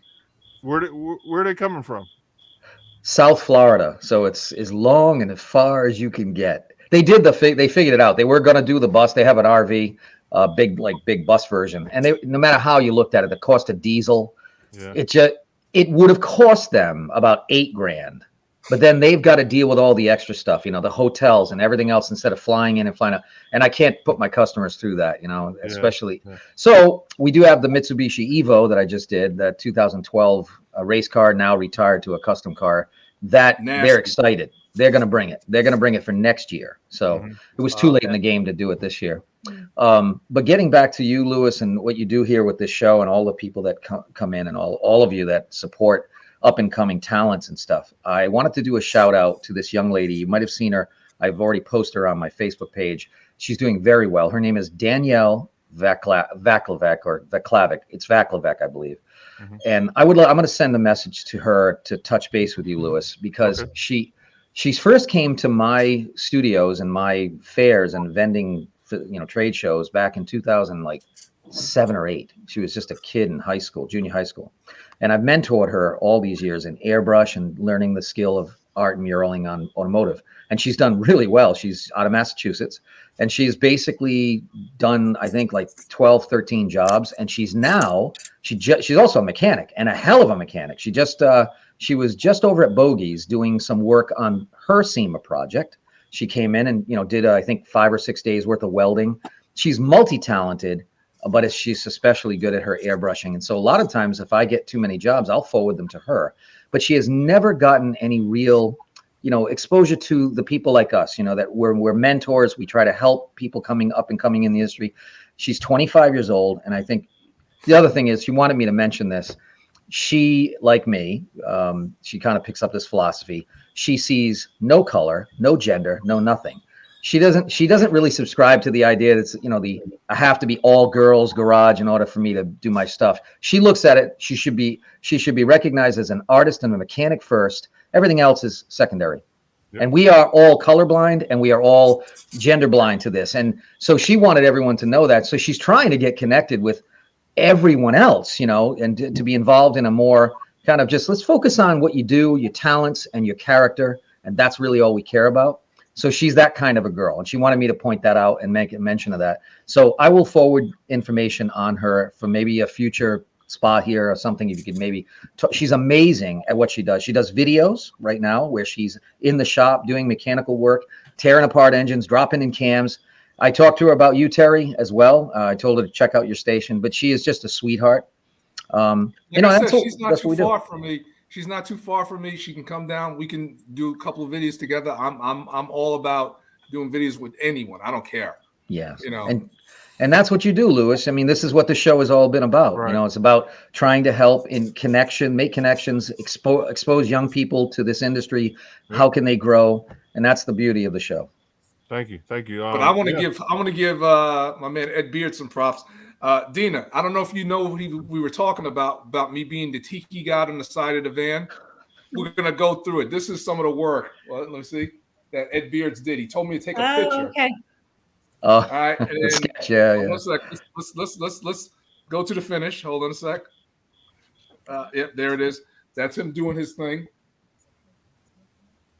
You are immortalized on the side of that van. Yes, I'm on the side of that van, and he took my face.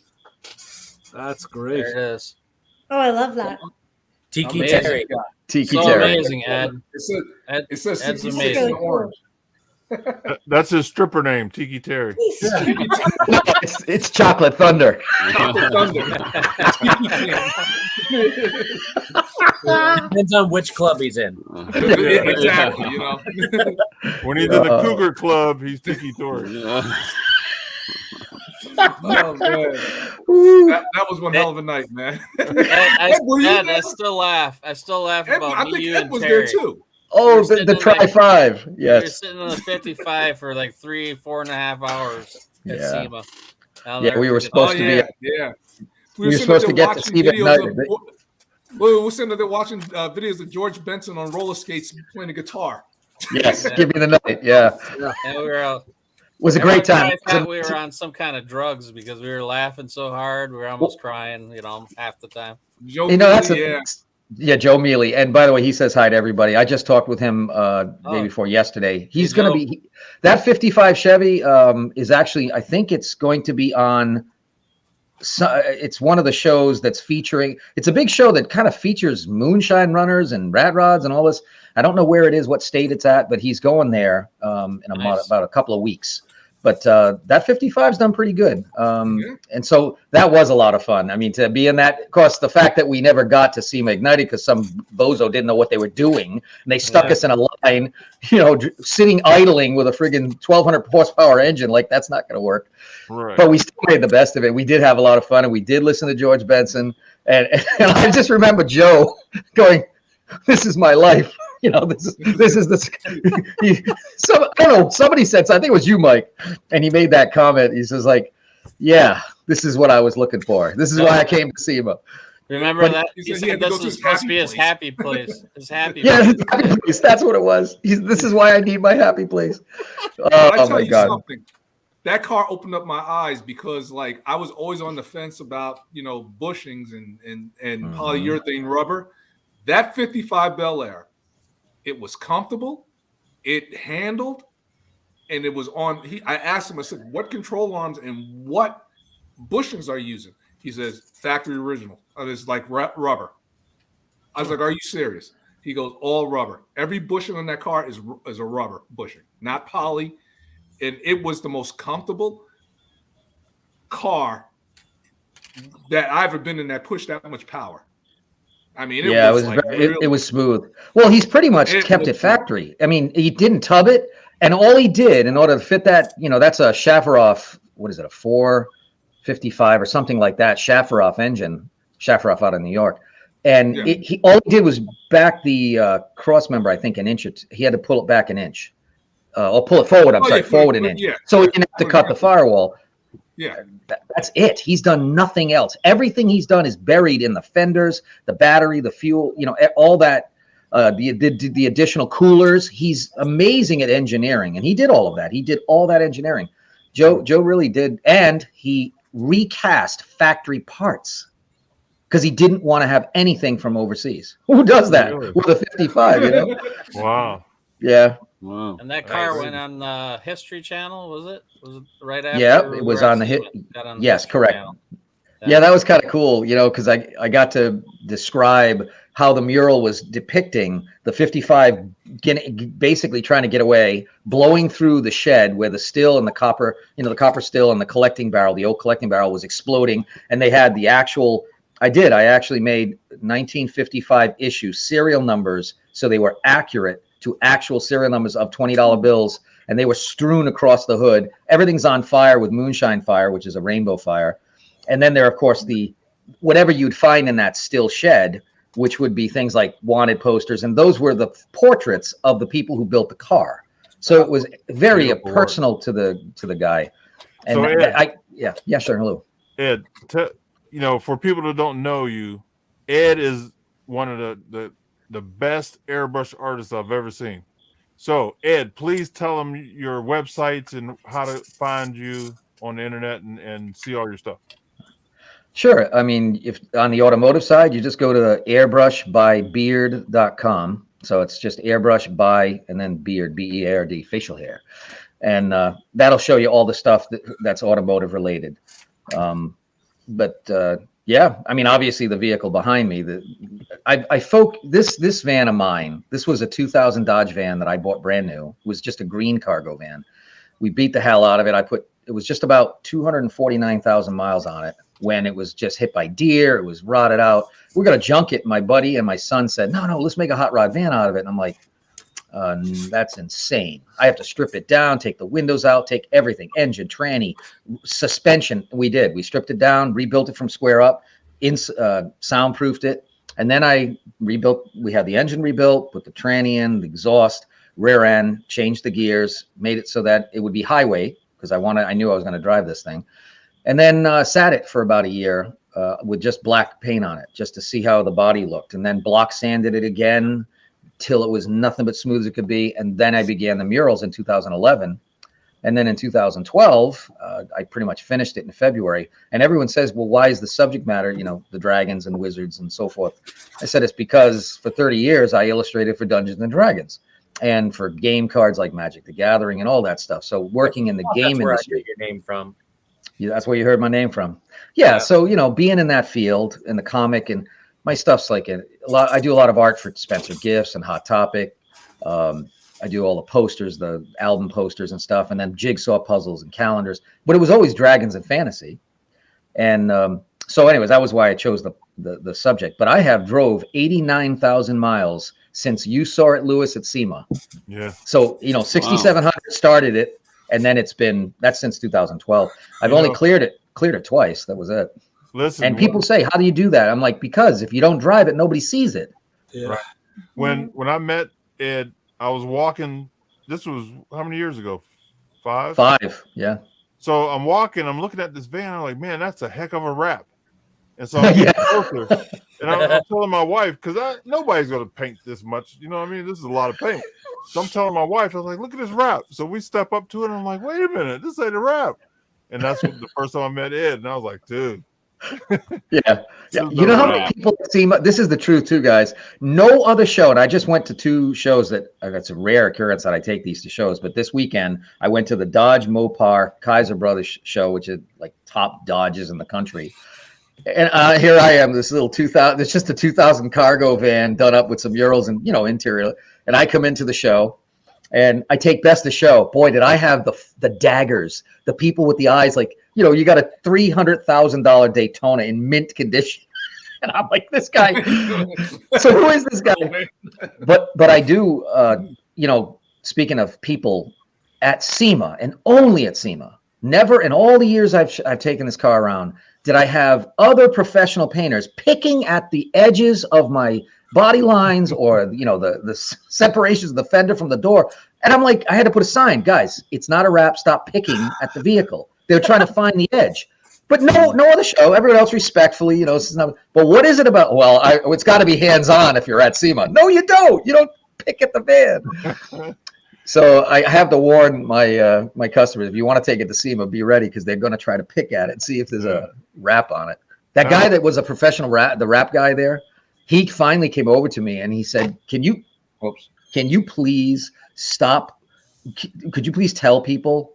this is airbrushed and get a sign to do that because they keep coming over to me going, can you do this for us? And he goes, we can't do that. Wow. Listen, not only did he paint the outside, he painted the inside too, like in the door well, the fenders, everywhere. Yeah. The engine compartment too. The engine's got my little, I call him my mechanic dragon, but he's got a Mopar tattoo on him and he's working on his 318. And that's on the cross the support for the radiator. But yeah, it is ridiculous stuff like that. There's nothing like a good airbrush paint job. Our first 2 pro mods were airbrushed. Beautiful car. And, yeah. I mean, listen, it sucks when you crash it and you got to repaint it and not wrap it. I get it. I have that magazine here somewhere too. Close. Yeah, I was like scanning the room. I have no pictures in this room, but like, there's nothing like a good airbrush job. We did one wrap, only because we were working with a company and they just wanted to do a quick wrap on the car. But otherwise, we've always done paint, and there's nothing like airbrush. There's a wrap, you just don't get that same feel. You don't get that same look from it. It's just not the same. I don't know. Just not the same. Sure don't. But like I said, when you crash it, then you're like, oh man, that sucks. Now I got to pay to repaint it. I'm trying to get Papa Squirrel to come back in. Papa Squirrel, where you at? Listen, Papa Squirrel has been with us from way back. Mm-hmm. And no, I was talking about the promo, but yeah, that was paint the first too, one I found. Ooh, that's an oldie. This is the first one. That's the first one. First one, yeah. Yeah. Is that a 69? 67. And we ran it with the vinyl top and everything. You still have it? No, but oh, wait a I minute. think the guy that bought it just got rid of it. And he only ran it a few times. He never changed anything about it. Oh yeah. So that was the airbrush on the 63. Nice. That was the 53, and then the other one was the 63. Yeah. What else we got here? Oh, you got everything, man. I got like 6 copies of it. Yeah, I didn't even think I had. I might have them in a box somewhere, probably. I told you. my desk. You got everything. Ray goes right through there. and he rereads his entire collection like every couple weeks. I'm reading. I'm going. You know, you're right. I'm going through a bunch of 1968 car crafts right now, and it's so cool reading like the old race stuff, like what was going on in the race world in '68, and and the tech stories. It's like, it's cool. I like that. About those newfangled resistor plugs. Yeah. Right. Ray, I'm telling you, you should be Britannica, Ray. Like in the walking encyclopedia. Look at that. Yeah, Drag Racing Review from 1968. I even found Billy Lynch in one of these magazines. Oh, you did? Yeah, I find all sorts of crazy stuff. Yeah. Ray, think about, you're looking through those magazines and you know a lot of these people now. Back then, you didn't. Right. That's know what right. I mean? Well, back then, I was 10. And that's crazy. Me and Terry was talking about this a couple of days ago that, being in this industry, we're meeting people that we see on TV or like big dogs in the industry, and we're friends with them. And it's weird because, who are we? You're right. And like I said earlier in the show, this is a good time to bring it back around. That's what that guy up there in the corner of my screen did, Tori. That's what Tori did. He brought a lot of those people to this show. And Tori, I good still job. don't know how he did it, but I'm forever grateful. There's a lot of good memories. About that all the time. Invited me as a guest one day in August of 2017. Asked me to be a regular, and then it just started steamrolling from there. Right. Ray, I looked up to you as a mentor. Followed your lead because I had no idea about broadcasting or podcasts or anything like that. So I learned a lot from you. Lewis, I just want to congratulate you on 8 years. You did a heck of a job, and I have nothing but good memories here. A lot of good people that I was able to schedule on the show. I know Dina, it was we had you on a few times actually. Oh yeah. Yeah. I found Terry one day in October of 2018, I think it was. Ed, you're always a great guest on the show. Mike, thank you, Tom. And there's so many good people we had on the show. Von Hot Rod, Stacey David, right? Wow. Some really good, Sam Mahdavi, of course, who I work for right now. But Sam's a sweetheart. He really is. And remember, Saturday, 9:00 on Motor Trend. Yeah. It's either going to be Sam's Garage or Low Car Show. Car Show. And on Sunday at 8:00 will be the rerun of the previous season. So stay tuned. I think he's still down at that Jeep Fest in Tennessee. But that's been going on for a couple of shows now. But Tori, you definitely you kicked it up to a whole nother level with the guests, and it was like it was a whirlwind, and it always had my head going like, gee, who's he going to get next? And I didn't know who was going to be on next, to be honest with you. I just kind of flew by the seat of my pants, and whatever happened. Yeah, you never let us down. It was great. What makes Tori stand out above everyone is he's just a great guy. Amen. Thank you, Mike. Just works hard. You work hard to do what you do and get people on, and you're just you got all these great connections because of it. Yeah, well, Sarah Edwards, she was another one, another great guest that we had on multiple times too. Yeah. Jeff Thisted, your sidekick, Mike, on the show. Yeah, I talked to him today. He wasn't sure if he was going to be here tonight. I also talked to Ed Golden. Sounds like he might not make it to SEMA this year. I talked to him. Oh, no kidding. He's kind of bummed out about that one because we I usually won't be hang to out. SEMA this year because my wife has some medical problems that we're dealing with right now. But if she gets a good medical report on the 6th of December, which is our last doctor's appointment, I will be at PRI. So I'm looking forward to that. Oh, good. I'd Nice. love to meet you. I'll be at PRI. Same here. I've been following the show and stuff, and you continue the tradition of still having good quality guests and great people on the show. So, Lewis, I applaud you for that. Thank you. The show has longevity, and it's 8 years tonight. Looking forward to see the next 8, and then 20, and just keep on going. Just keep running. Yeah, I'm with it. proud to. Tori has been checking in on the after show a couple times. I get those late night texts like, "Hey, you never know who it is when the light goes off on the phone." Yeah, one guest who I need to mention though, our friend Chassis John. I had him on the show and brought him into the fold, and I just can't believe it. I'm just crushed. It came out of nowhere, and the last few times I spoke with him, it was good in July, not so good in August. So I miss him. Yes. All his insight, all his knowledge. Rest in peace, brother. You'll never be forgotten. And that's what we do. So, Tori, no one knows loss more than you when you're in a community of people who mean something to you. Of course, 9/11 just passed. We all commemorated that in our own way. And I thought of you all day. And I appreciate it. And here we go. So we know we have to move on. That's how we want to remember John and Barbara. That smile and that boyish grin, and that just absolutely.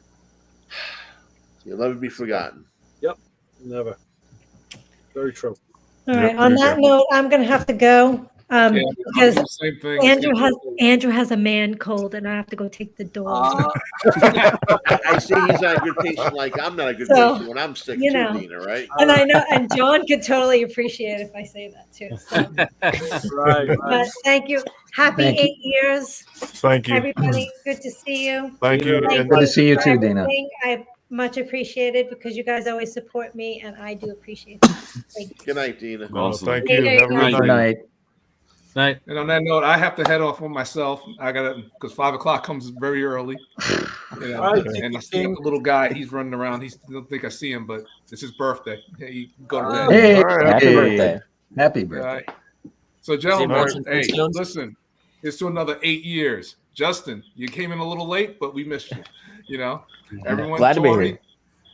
I've been listening. Good night, Terry. All right, Terry. Ed Beards, Ray. We'll see you at SEMA, Terry. If I don't see you before that. Yes, we gotta have the cookies. We gotta have the cookies. Yeah. We'll hook up. Yeah. And Mako, man.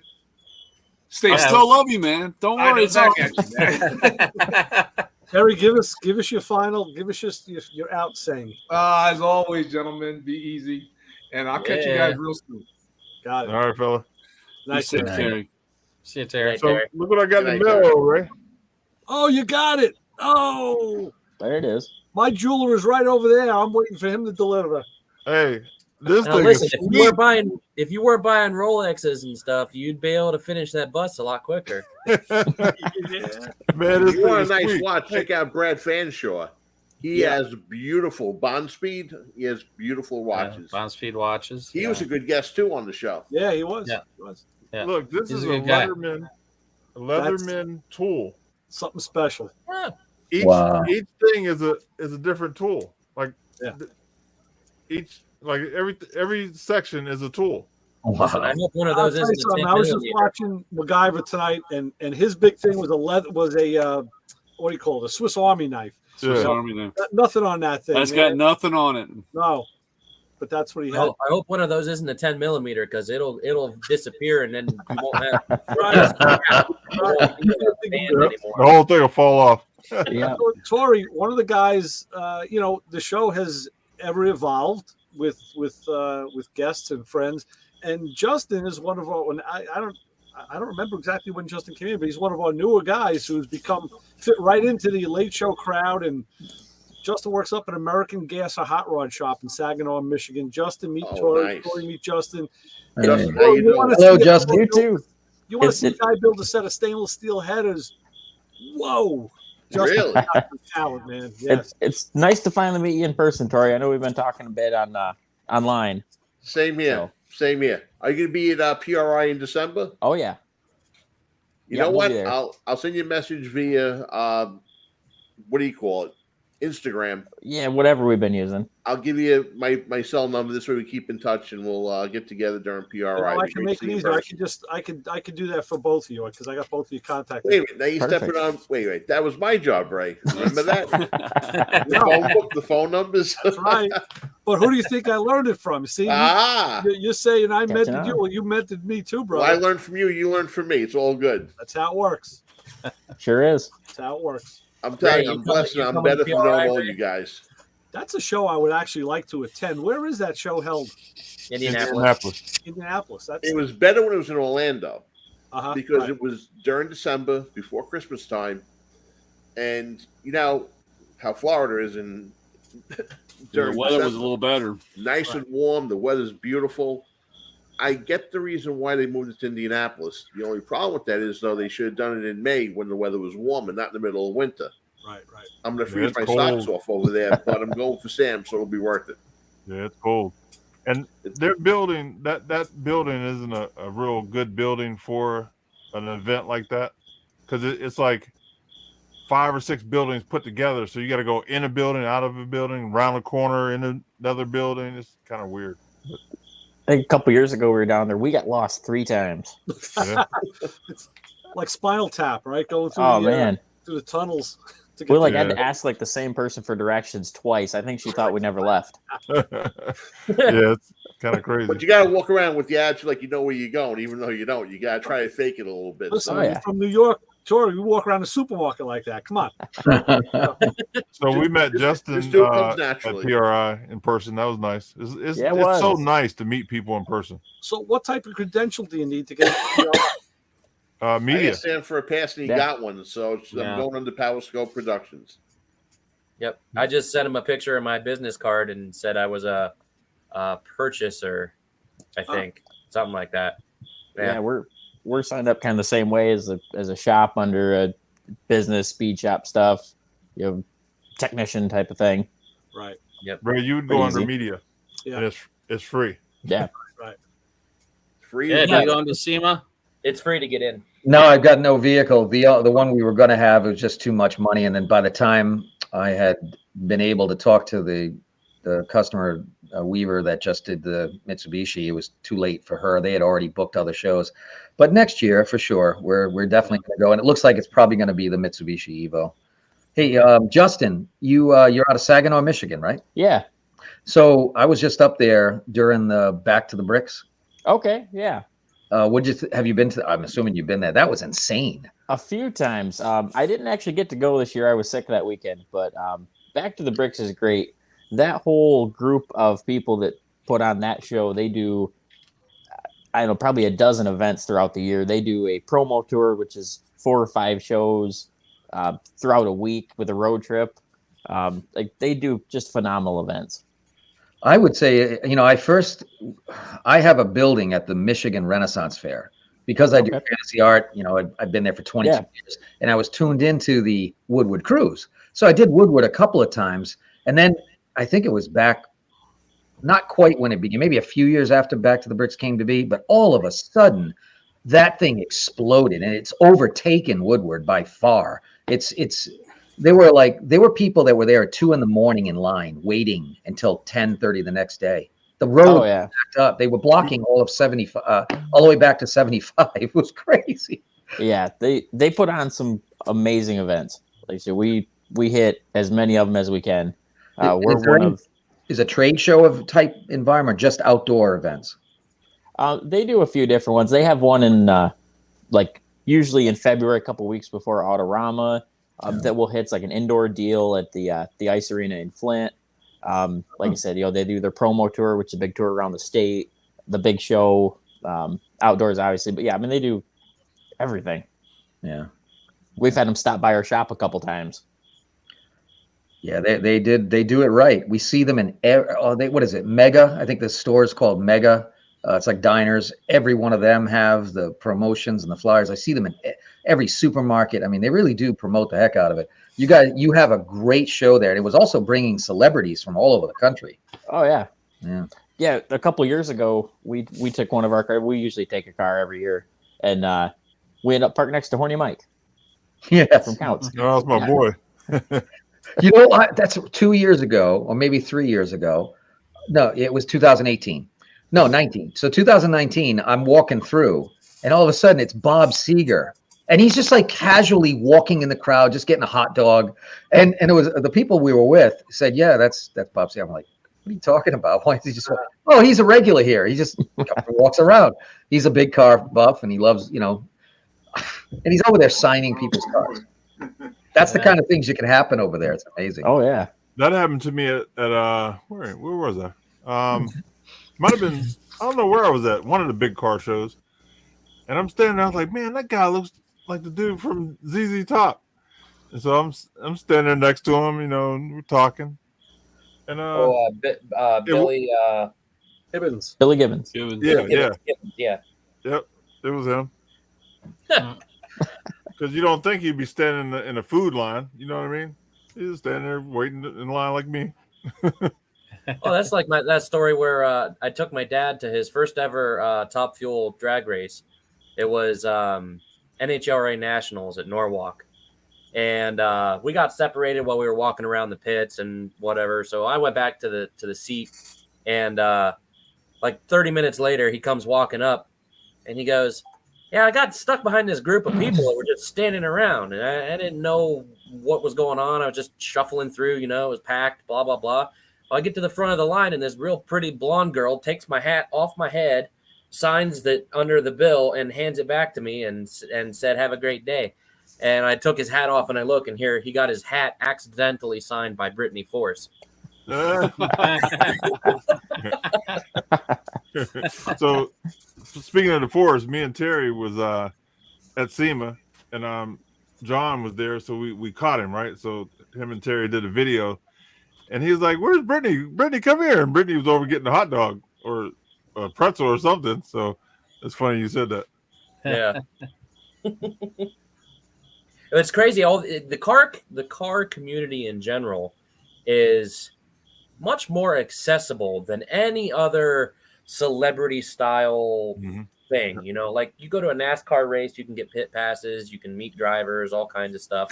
And that's like the super league of race stuff is the NASCAR thing. But musicians, not really. You can pay for extra access sometimes at some events, but you can't just park and wander around backstage like you can at a drag race or something, Yeah. And I every time I go to one of these big race events, I always marvel over how much interaction you can have with the key players, and everyone's so down to earth and everything. It's not a lot of the celebrity status, like big head, I'm someone important attitude kind of really carries into the automotive world. And that's one of the things I love about it. 100%. Yeah. I actually want it that way. Steve Tyler was at one of the shows in New England. It was Massachusetts years ago. I think it was World of Wheels or something. And he's trying to disguise himself, but inevitably his handler, who was a friend of mine, because I was involved in the promotion of the thing, and he's like, "Yeah, you know who that was? It was just talking with you because he loves art and stuff."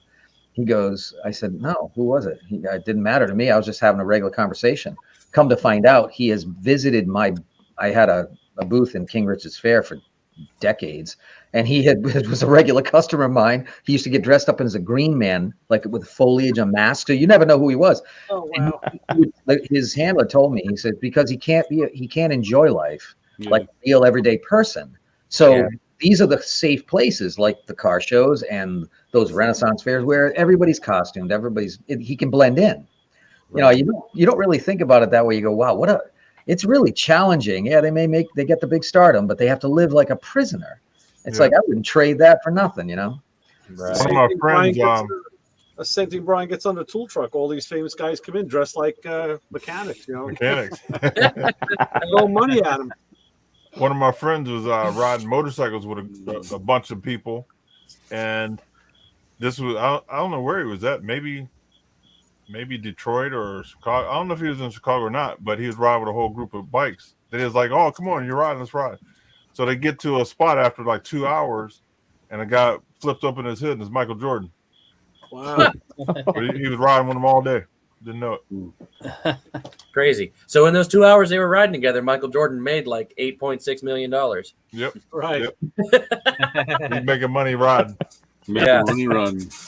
Yeah, I saw there was a meme that years ago. This was like back before they were called memes, and it was how much money does Michael Jordan make? And this was at least 10 years ago, and it broke it down. When the time it takes you to eat dinner, he makes this amount of money, and the time it takes you to watch a movie, he makes this amount of money, and he really cashed in on the marketing aspect, with all the branding and all that. These guys now, the low guys are making more money than that now. Isn't that crazy? Yeah, it's crazy. They make those videos about Brian too. Just like, you just gotta know what to look for. You know how much money he makes in I look for pumpkin spice aisle. Right. Pumpkin spice. I was looking for pumpkin spice DEF fluids. My tool truck smelled good this month. Oh man! Oh, pour some of that scented stuff in your fuel tank. Yeah, There you go. Nah, Brian's been very good to me. He helped my son Michael, who's an HVAC student over at Bosie's, filled his toolbox. I'm gonna call you tomorrow. I appreciate everything, Tori. I appreciate all you guys letting me help out. I love helping out and giving a chance, and that's great. I know you're not nearby, but you'll always get the business. We all, I'm trying to speak for all of us. We all appreciate all that you do for all of us. And now we went to another level because now I send Brian pictures from the supermarket as we're shopping. Oh, by the way, Brian, we had Matco at the show. We were at Steel Wheels. They had about 560 cars. It was this Saturday.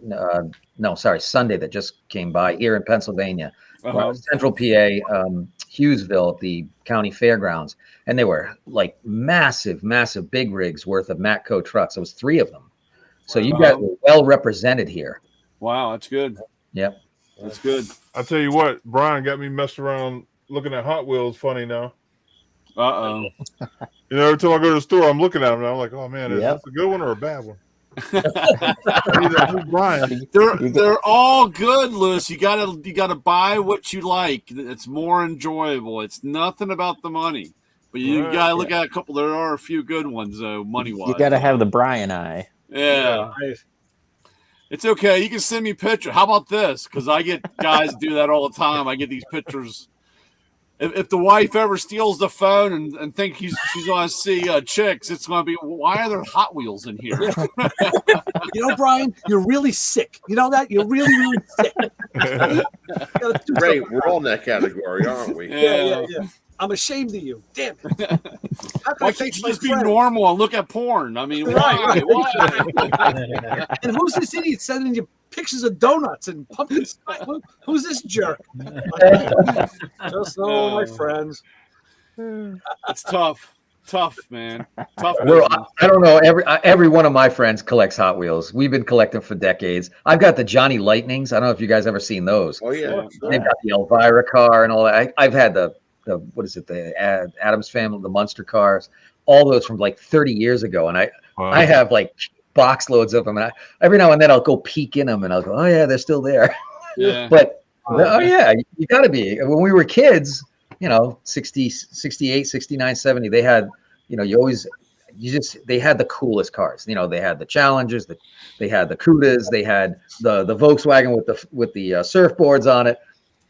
Do you guys remember? No, I'm not sure. I think most of you, not all of you, but some of you are old enough to remember this. 73 Sunoco's used to have this deal that if you got, and those are the gas prices, but if you had a fill up, you'd get a Matchbox car. Does anyone remember that? Oh, okay. Yeah. Okay. It was a promo, kind of like the S&H Green Stamp deal, that if you filled your car, you get so many green stamps to get like a dish set for your mom. Right. Well, they did that for 3 years. But Matchbox made special versions only for Sunoco. Oh, cool. And they came in a box. And I still have 2 of mine. Nice. Nice. 3, yeah. Those are That nice. was progression, though. We all started with Hot Wheels and Matchbox and Johnny Lightning, went to model kits, to Revell, AMC, right onto the big, the real thing. The first time I laid my car up, it had a full tank of Sunoco 260 in it. Sunoco 260. Good stuff. It was blue. Yeah, that's back in the good old days. Yeah. Guys, I'm going to run. It's getting late, but I just want to congratulate Lewis one more time. Yep. I just want to say good night to everybody. Great seeing you, Tori. Good seeing you, Tori. Ed, good seeing you. Good seeing you again, Tori. Good seeing you, man. Nice seeing you. Lewis. Tori, Thanks for having me. I appreciate it. Good to be back. And Tori, when you're off the road, we'll get together for that lunch date. Sounds good. You pick the place. No, you already picked the place. That steak joint, whatever it was. Yeah, Longhorn. We'll meet in the middle. Longhorn, right. Sounds good. Looking forward to it, Ray. All right. Very good, Tori. All right, Tori. Good night, Thank you. everybody. Remember, follow Sam's Garage TV on Instagram and Facebook. We do. You already do. Yep. Another shameless plug. Good night, everybody. All right. Good night, Tori. Good scene. So, speaking of mentoring, Lewis, Greg, I saw what this kid could do with turbos. Holy crap! He's pulled 2,500 horse out of this thing. He's going to talk to you about it. I mean, he's not. He was 2 cars over from me, and he just came over chatting about the van. But when I said, "What do you do?" I said, "You're 25 years old, or 20? No, he's 30, 31." I said, "What are you doing?" He says, "Well, this is what I'm specializing in. Is I'm able to take these products and I tweak them different from a lot of other people do." He says, "I make them durable, and we test the crap out of them." He says, "And since I did that, I had this one. I think it was a SRT that he's pulling that kind of horsepower out of it." And he said, I've got over 500,000 views on this one video because of it. And that's what's gotten him into the business. And but that's all he's done. And, and I'm like, you need to get exposed to people who will, like us, mentor you and so forth, and help you connect with other professionals in the industry, because you need to get to SEMA. You need to show people what you're able to do with this tune. So he's doing a special tune combined with these turbos. And I don't know that technology, but it's amazing what he's been able to do. And he's been cross-examined and reviewed by a lot of folks. And I guess the kid's got something going on. Very smart. Okay. So I know you've been hooked on. Thank you very much for, considering hosting him on that. Yeah, he'll be on next week. That's awesome, man. Yep. Oh, I'm going to get going myself. Blessings to all of you guys. And Lewis, congratulations. 8 years, man. Thank you, man. I appreciate you for sure. Yeah. Nice to see you, bud. Nice meeting you, Ed. Nice meeting you too. Nice meeting you. Hey, Ed, if you're coming, we're going to get together, Mike. We're going to do the Try 5 and the Try Live. Yeah, there you go. Yeah. Ed, if you're coming through Ohio, man, I know you passed me. Holler, Yeah, Youngstown, right? Yes. You got it, brother.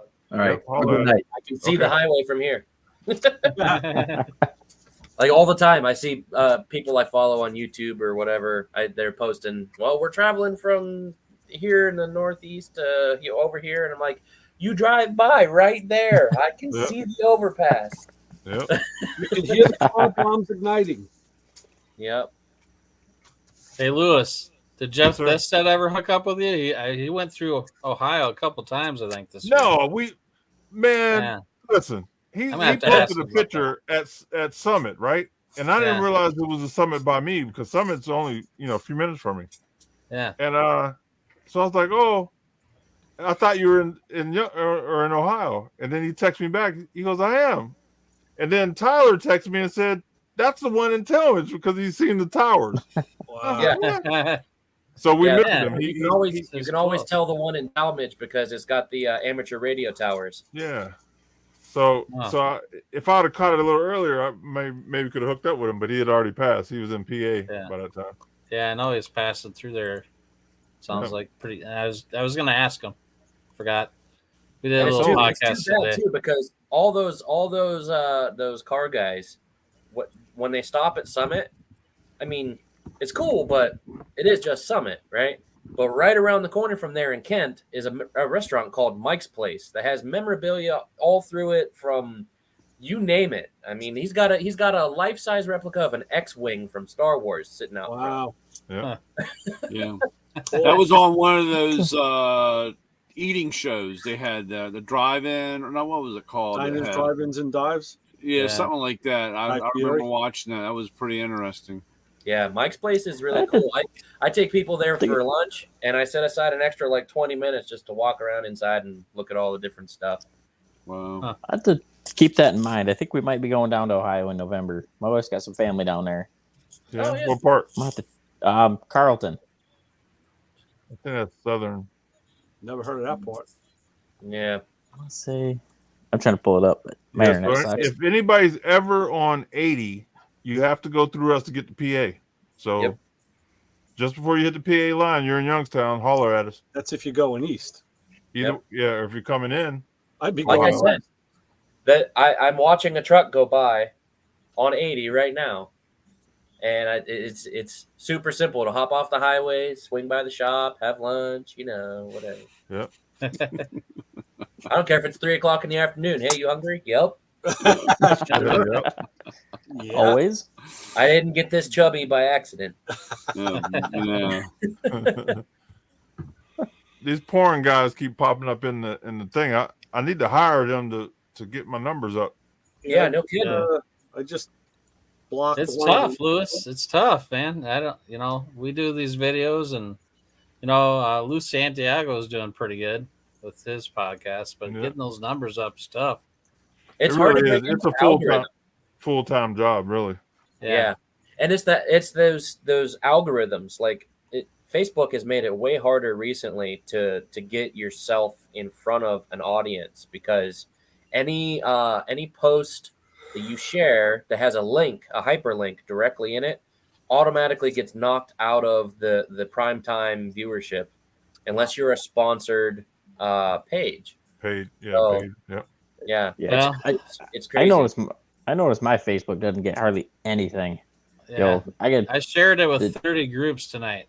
30 groups and a couple pages and the show, but it's just now they're making it hard. Circle back through and check some of those posts. I bet like half of them don't even have like a single like or comment on them. Yeah, it's getting terrible. Yeah, that's because they want you to pay them. Yeah, that's not that they don't make enough money off the businesses. Yeah, right. Yeah, the Instagram seems to be a little better, but it can't be that far behind though, because it's still part of the Zuckerberg umbrella. Right. My Facebook. Yeah. Yeah, it used to be so much better. It used to be, but you know what? As long as we can connect up and meet at shows, that's what it's about. Yep, for sure. Bring back MySpace. I love MySpace, man. I don't know. Or did you any of you guys ever have a car domain page? No. I did, yes. It was like MySpace, but for gearheads. Yeah, I had a car domain page. Yeah. Yeah, you could have like different projects listed. Yeah. Yeah, it had all kinds of cool tools to put your pictures into albums and stuff. A woman named Tammy. It was like car garage, something garage. We had her on the show years ago, and I opened a page on there too, and that fizzled out also. Yeah. Yeah. Well, I wanted to make a dating website called gearheadsonly.com, but I figured there'd probably be like 7 women and 8,000 guys. So yeah, robots. Robots on it. Yeah. Wow. Well, fellas, I'm on vacation this week, so that's why I'm here. I was wondering. Man, I was like, that's how you do it. Lose for the after show. I didn't think you were working. Yeah. So I want to say Ray Ripa, she's on a flight to where she said she was going? Newfoundland or somewhere. I don't know where she's going. Somewhere far. Newfoundland? Yeah, she's gonna try to make it, but she had a flight, so okay. She's been busy, man. She's got that new bike. She had a lot of success since we've both had her on our shows. She was on the car owner virus podcast too. Yeah, she's no joke, man. That was cool. Yeah. She got. I was hoping I could get on earlier, and because I really wanted to talk to Richard about my Sunbird project, where I'm putting those 2 Power Stroke VGT turbos on the Sunbird, because he does all the LS dynos and all that stuff. And I've been on my old Facebook page. I was friends with his first Facebook page back when all he used to work on was the Buick 3800 stuff. Before he really got into the LSs and all that. But man, I'll tell you what, those 3800s, they started popping, man, for a minute. Hell yeah. Yeah. There's still a couple of monstrous builds out there, but the problem is they came in that the W body platform primarily, and that whole platform has kind of died off. There wasn't a whole lot of rear wheel drive application for them. Right. I think if they'd gotten in some more models other than basically just the Firebird and Camaro on a rear wheel drive configuration, I think they would have went somewhere. But the Holdens over there in Australia, the Aussie boys, they all got almost every one of those models got the 3800 as a V6 for the rear wheel drive cars. Nice. They even sold some of the trim packages were supercharged, rear wheel drive supercharged V6s.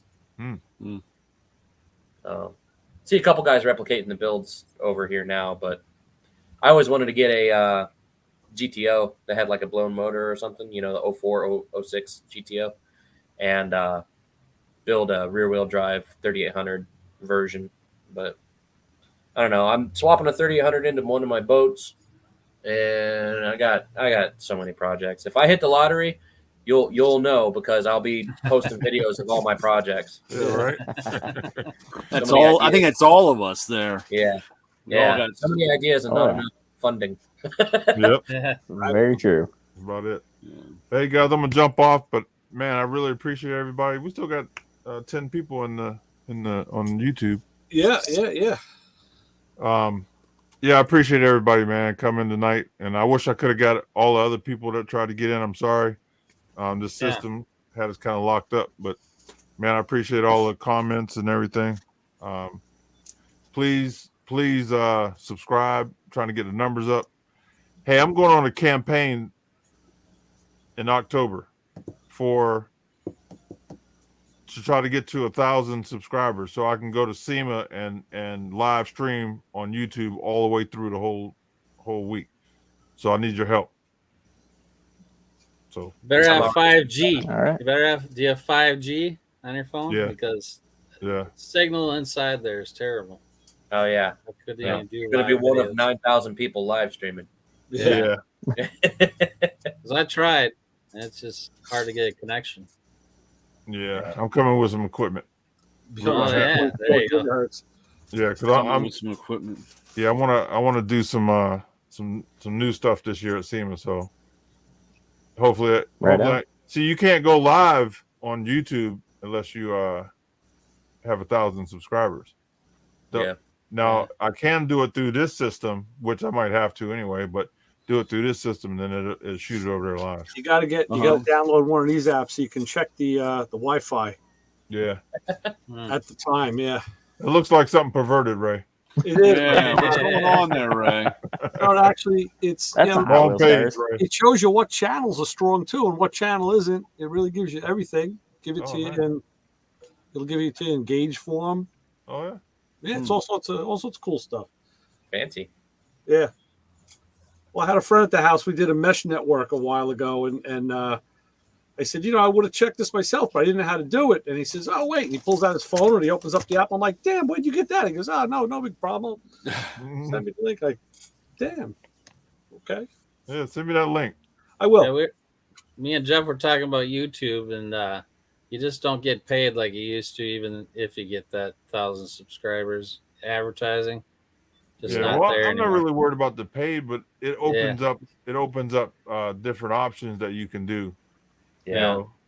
Yeah. So I just need to open up the options.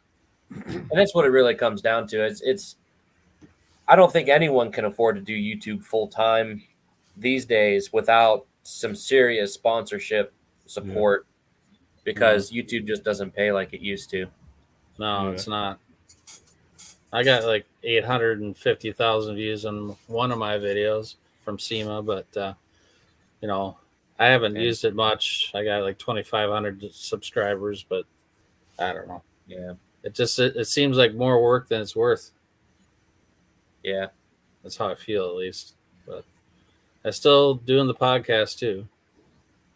And it's crazy. A lot of the more recent content creators that have gotten real big in a short period of time.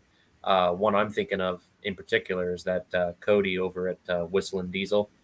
He wrecks all the real nice vehicles. He got huge on like Instagram, doing Instagram short stories and stuff like that. That's where he really took off. Huh? Yeah, I've never been a fan of Instagram. I don't know. It's my. Yeah. I've kind of been liking it lately. I like Instagram. Yeah, that's the one platform I do like. Yeah. We need to get back. I'd have to agree. There. Yep. Yep. All right, fellas. right. Stay safe. And Lewis, we'll see you Lewis, next week. listen, you've been thanking people all night.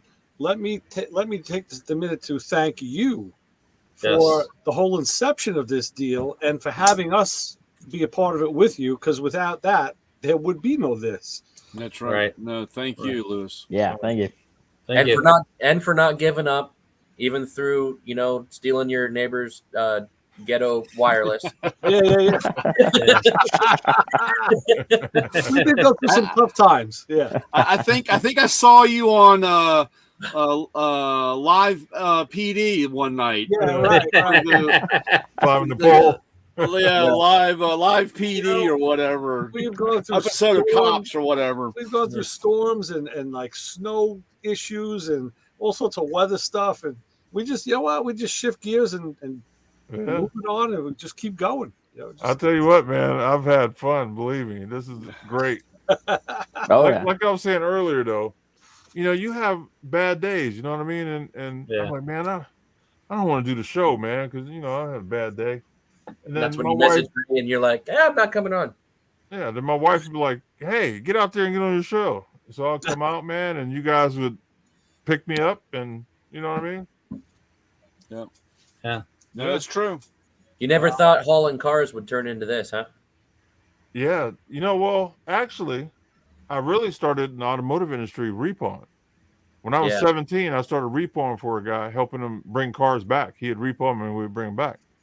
So I got into that, and it just led into hauling cars, and then it led into hauling celebrity cars, and then, you know, here I am.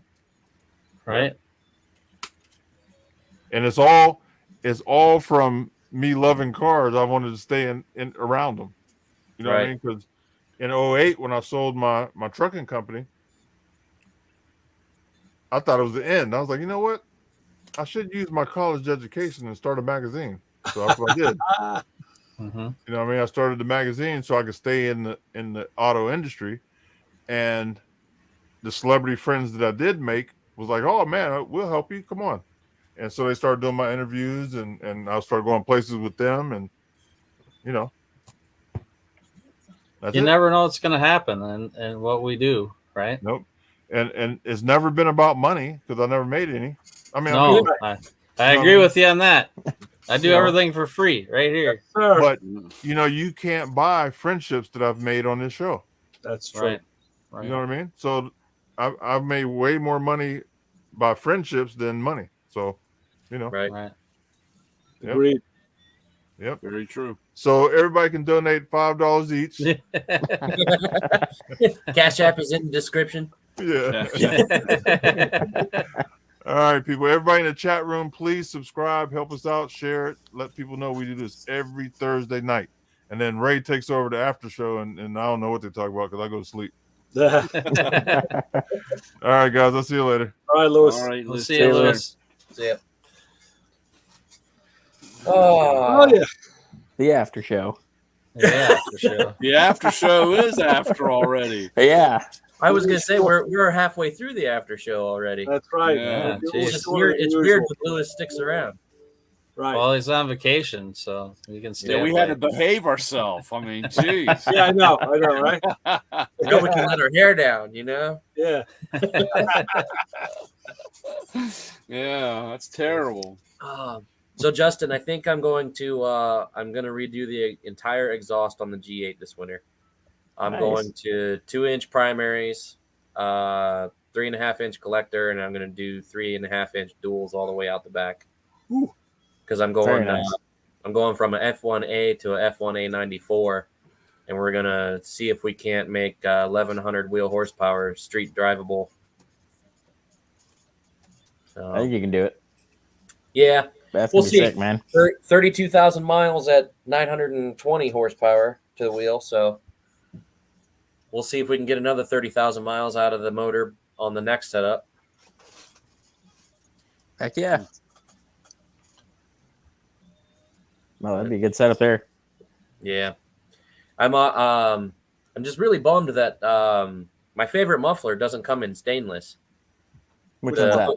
The Hooker aero chamber. Oh, That's kind of weird. The baffles are stainless. They say it right on their description, but then the outer casing is just a galvanized case. Yeah, I wish it was. I don't know. I wish it was all stainless. But yeah, having the all stainless is really nice. We use a lot of the SLP bullet style mufflers. They're all nice and stainless and compact. Yep, I've got 2 of those in the middle right now. I'll probably keep those as well. Go to 3.5-inch because I like running. I'm old school. I don't like the new I call it the Corvette sound. You know, that crackly, high pitched V8. I like the deeper, growly muscle car kind of sound. So Oh yeah. I use H pipes instead of X pipes. I use, you know, resonator mufflers and chambered mufflers and all that stuff. So yeah, that's my go-to as well. Yeah, I worked on a Camaro with a stroker small block, and I had to lift the car to see what was on this car, and he had an X pipe, but he had Dynamax mufflers. Okay. And I really liked the sound of this car. It sounded just so nice. Mm-hmm. I will say the one like higher pitched exhaust note that I do typically like is like Spintech mufflers. Okay. Where they got the auger style muffler, you know. Yeah. I don't know what it is about those, but they sound so crisp. You know, it's such a subjective thing. I mean, I've been an audiophile pretty much all my life. And, you know, people would come to me and say, wow, your stereo sounds great. Can you come set my stereo up? Like, yeah, I can set yours up to sound just like mine, you know, but like, what sounds right to you? Or people ask you, what speakers do I buy? Or what speakers do you like? You know, because what you like, you know, and cartridges for the turn, the whole thing. I mean, I've been going through this forever. And exhaust is the same thing. And I have a Flowmaster system on my car right now. And I don't know, I'm not 100% happy with it. Not that I'm not happy with it. It's just, I've heard other systems I liked, I think, a little better. And every time I pull into this, I just did a car show this past week. It's a friend of mine's show. And you always you have to idle through the show. And whenever I do that, every year, I hear people say, wow, that car sounds good. That's how a car's supposed to sound. I'm thinking, what am I missing here? What am I missing? Like, what do they like that I'm finding not 100%? And I'll never find the answer to that question. Yep. Well, I pulled into a car show about 2 months ago, and I was like 2 cars back. We're all cruising in. You know, there's a line to get in. Like 2 cars ahead of me, this guy's got like practically zoomies. It's so freaking loud. The guy in front of me is sounds like a straight piped Corvette, but everyone was turning and looking at my car between the deep rumbling, rattling your fillings out of your head exhaust I've got and the ProCharger whistle. My car turns so many people's heads. I agree that, you know, I'm not even hearing it. I heard it in my head as you said that. And yeah, I'd be turning my head too and saying, you know, what is that? Because, you know, Zoomies okay, and the Corvette with the straight pipes, you know, I'm not a big fan. You know, like these guys right here on the BMWs and Mercedes, they pull the mufflers off and they're running straight. I'm like, sounds like shit, man. It just really, it's not a hot rod exhaust sound in my mind, but something like that. Yeah. I got in trouble on Sunday at ours because I told the kid to grow 4 more cylinders. So. Nice. He was revving it up, and it was, you know, that, of course, you know, making all that noise. But I was like, dude, just grow 4 more cylinders before doing all that shit. And he wasn't too happy. No. But, did you see that? I don't know if it was a concept or an artist rendition or if they actually built it or not, but it was a V8 made out of 2 VTEC Honda heads, you know, and they built a custom block and a custom crankshaft, and it was built to run like 10,000 RPM and all this stuff. But it was a pretty interesting thing. Yeah. Now, I can't remember. I saw something where I don't know if it was a 351, but a guy had the same thing. He had taken some cylinder heads off of some overhead cam thing, and it was I don't even know how much weed he smoked or what he was listening to come up with the fine out, you know, because he didn't do that much machining. I mean, there wasn't that much machining done, you know. Yeah. To find, but well, and there's all kinds of people doing some. I think it has to do with the cost of CNC machining and CNC plasma and all that stuff has really dropped off in the last. Oh yeah. So now you can afford as a small fab shop to do all kinds of weird experiments, right? Yeah. So like I've seen an LS motor with dual overhead cam. I've seen an LS motor with true Hemi heads on it.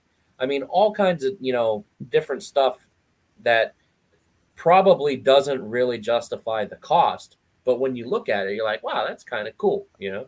There's a guy I'm following that's got a Ford 306 that he's putting LS heads on, like chopping them up, and it's just crazy. Yeah, it is because he can. crazy. Yeah. I always wanted to try and take an LS head and cut one of the cylinders off and put it on a 3800 because their valve chain geometry is real similar. Just the LS has a little bit taller deck, essentially. Because you can actually use LS style rockers. In fact, the first aftermarket roller rocker for a 3800 in North America, other than the imported like Harlan Sharps from Australia, was just a rebased LS1 roller rocker. Huh. Yeah, there's a guy who lived here in Minnesota, but he moved to California.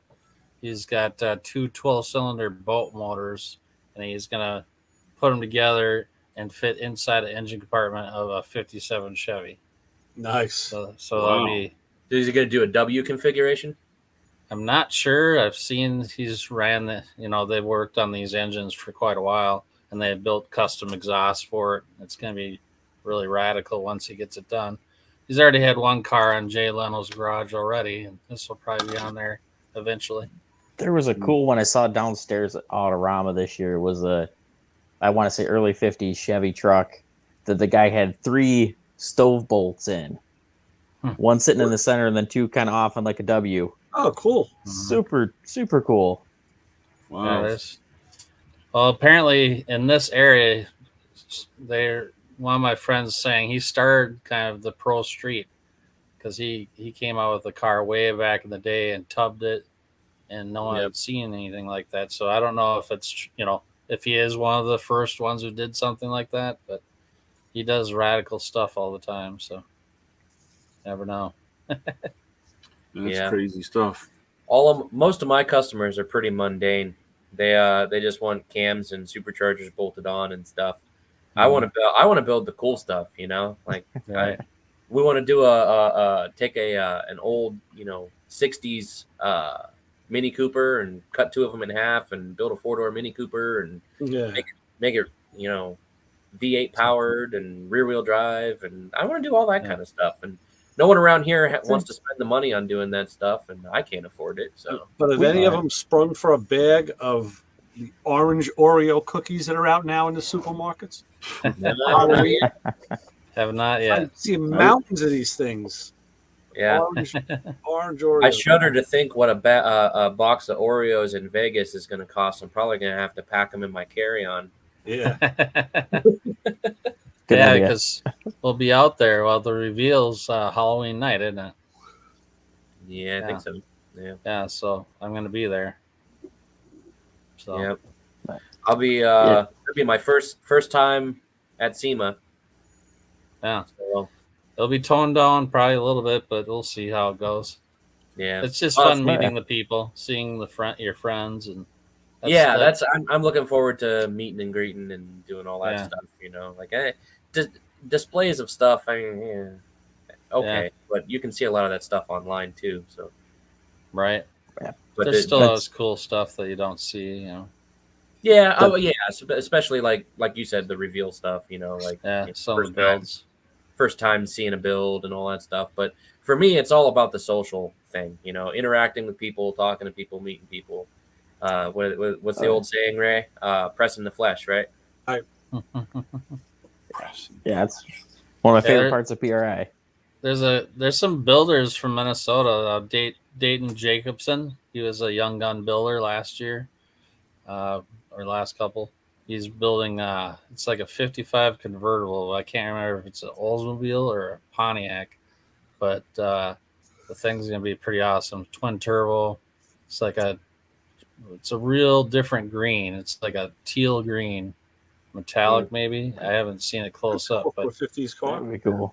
It's gonna be cool. It's got a tan interior, brown or tannish interior. I was thinking buff, brown. Yeah. So if you see one out there, he's from Minnesota. He'll be, I'm sure, competing for the young guns again. Nice. I almost went in 2019 because there was a monster truck that was in the Builders Challenge, the Bad Habit monster truck. It was all black and orange and purple. That guy, Joey Sylvester, he's from Youngstown area, and I helped him finish up the monster truck. So he's like, well, I got you if you want to go. You just, got to find your own place to stay because I'm all booked up. And I was like, it was just not financially feasible for me. So my handiwork and my shop logo was at SEMA, but I was not. Oh, man. I usually have an extra bed. I do it on purpose just in case someone needs something someplace. But yeah, my buddy usually, Ed Golden, he comes out of New York and he decides usually at the last second, I'm going to go. And then he shows up and I'm like, I have a bed. I always know he's going to do it every year.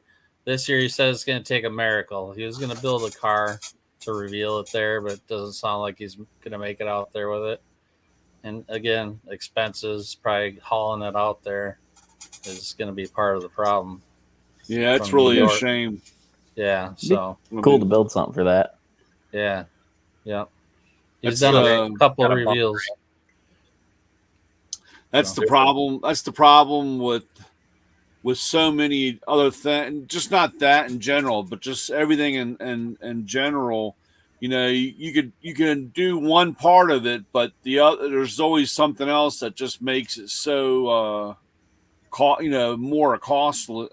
Cost that it's just it's just really difficult when you try to do something. Like Ed was saying earlier, just transporting a vehicle from Florida to be at SEMA. Yeah. I mean, that's like I said. It's just like I said, it's just a lot of other things. You do something, and of course, the cost of either maintaining it or, like you said, just going is just incredible. So very big expense. Yeah, get it out there. Well, when they brought the 55 Chevy out there from Florida, that was about $5,500, and now we're talking up to 10 or 11. But it's a bigger vehicle, but still, it's a pretty big expense for anyone. Yeah, and everything's more expensive now too. Right. Just in the last couple of years, fuel costs have gone way up. Everything's up. So parts are I don't know. I keep hearing people saying they're waiting for parts, and I don't know. Is that what you guys hear? All the time. Yeah. I've got $80,000 in sold stuff that I'm waiting for. Wow. I mean, it's disgusting, and every week it's the same thing. It's like, you got I don't know, dude. It's supposed to be in here. It's coming. I can't. You can't even lie. The dog ate it now. That's what I tell them. I mean, the dog ate it, dude. Yeah. And and it doesn't take too long of that before it really starts hurting you directly. Oh yeah. Yeah, well, I work in the appliance business outside of my car stuff, but they're having problems again. It's like it's going backwards again. Is that in sales or repair? Yeah, sales, and the problem is, we work with these companies, and eventually they couldn't even tell us a lead time anymore. They just gave up. They couldn't tell us, and some of the appliances were taking 6 months to get, and they were starting to catch up, and then all of a sudden, just recently again, it's like they're back ordering everything because they don't have the parts. One of the things that I do of course, I've always done is I repair everything I can around the house, and I just had to fix the gas dryer again. So I started following this guy on YouTube. I don't remember his name, but he does appliance repair. He has a business, a small business in the Midwest somewhere, and he occasionally gives his thoughts on what appliances are worth owning and which ones really suck. And what are your thoughts? What do you see anything on that end of it, or is it? I kind of think they all suck. Because we got a new Samsung. My girlfriend was always like gung ho on Samsung, and even that, for TV, phone. Yeah, TVs. That's what we got. It's funny because last year, the wash machine was funky. I took it apart, and as I drilled down deeper and deeper, I got down to the transmission, and I said, okay, The problem is in the transmission. That's what it is. So I go on the computer and I Google, I look up what a transmission would cost. It was going to be like $300 or $350. I said, Is that a I'm turbo approaching 350 or, I mean, 700 R4? Yeah, right. I wish. I got a couple of 4-speeds over here. I could have bolted in a Muncie. But I said, no, at that point, let's go look for a wash machine. And I mean, PC Richards, and the guy was a salesman. Listen, been around a long time, and I understand salesmen. And some of them just tick me off immediately, and some I'll give the time of day. But this guy was kind of playing it cool, and he told us, okay, go look at, he pointed out machines for us to look at. So my wife, and then he was cool. He left us alone. So I found my wife and I said, what are you doing? She goes, well, I'm looking at this machine. And I said, okay, all those machines he told us to look at, don't look at. I said, because he's steering us to either ones that are either the dogs or he's got to get rid of them or there's, a promotion on them. Yeah. I said, I'm going to look at all the other ones. So finally he says, oh, listen, I see you having a little trouble. Can I help you with anything? I said, yeah. I said, you can. I said, show me where the machines are from 1984. I said, because that's what I want to buy. And he looked at me like, huh? Because he was a younger guy. And then I said, because the stuff I had from 84 that I got rid of only to upgrade, I wished I would have kept because I didn't get rid of them because they stopped working. I just got rid of them to upgrade after, 30 years. Right. And he's like, well, wow, I've heard that before. And I'm like, yeah, you're going to hear it a lot more. So we were having a problem with our washing machine, so we had a guy come out and look at it, and he says, "Oh yeah, the Samsung didn't put heavy springs in there, so they fail. They're only going to last so many years." And I'm like, "Well, that's great, Right. And I've been pricing, been looking at options for appliances on the bus and all that stuff because space is a consideration, of course. There's certain things I don't want to sacrifice. Like I know I want a full-size residential fridge and all that stuff. But one of the places I'm thinking about maybe taking a hit is going to one of those washer and dryer combos. Units. Yeah. I like the idea of being able to program it, for while I'm not trying to sleep to run, and it'll do, the whole wash cycle and then the dry cycle and all that stuff. Mm-hmm. And been reading a lot of reviews and stuff online, and every once in a while you come across a review of a product. It could be anything, and you get about halfway through reading the review and you just start thinking to yourself, man, people like this, like really exist? Like, how can you be this dumb and make it through life on an average basis? Right. It's just some of the stuff, like the one review was almost all these combo units are pretty small internal capacity wise. Like half of your traditional, washer dryer. And one of the reviews was like a 2-star review of this product. And the first sentence is, worked great, arrived on time, blah, blah, blah, blah. And then the rest of the paragraph was all about how they couldn't get their queen size comforter in it because it was so small. Right. And I'm like, the cubics, like the capacities listed in the ad, like yeah. I mean, you're gonna wash, and that's what you got to tell people. It's gonna wash less clothes. I mean, you got to be prepared for that. You can't wash, like a regular load.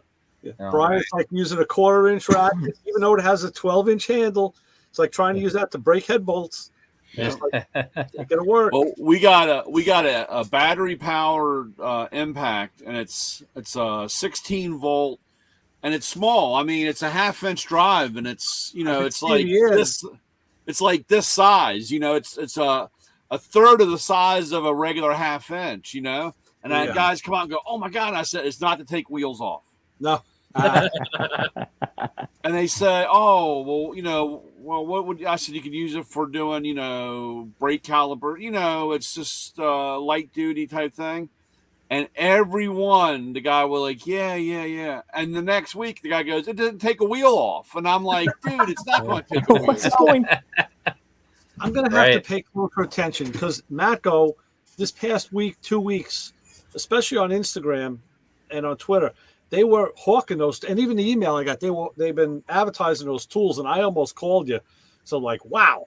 And I could swear one of the pictures showed a guy Taking a wheel off. Yeah. Yeah. Well, that's that's about as good as the guy using the ball joint separator with the nut still on the ball joint. Okay. It'll separate the ball joint, all right. Yeah. So I mean, you gotta understand. Or we had one where the lady was using the soldering iron by holding the tip. You know, like she's holding the tip. You know, and I'm like, I'm really glad that we they wonder why we have lawsuits. You know what I'm saying? Because somebody looks at that and does exactly what this picture was. And actually, I was going to tell you, Ray, I need you to try to order one of those battery tools. I'm having I had it's been a tough couple of days, and I can't do it myself. I need somebody to do. So you want me to do it through the app, I guess. Yeah, He's doing market research. Right. He's trying to see if he's getting the shaft as a dealer. If you get the coal miner, well, I'm trying to be politically correct on this show about saying this in case we're still being recorded. You know what I'm saying? Right.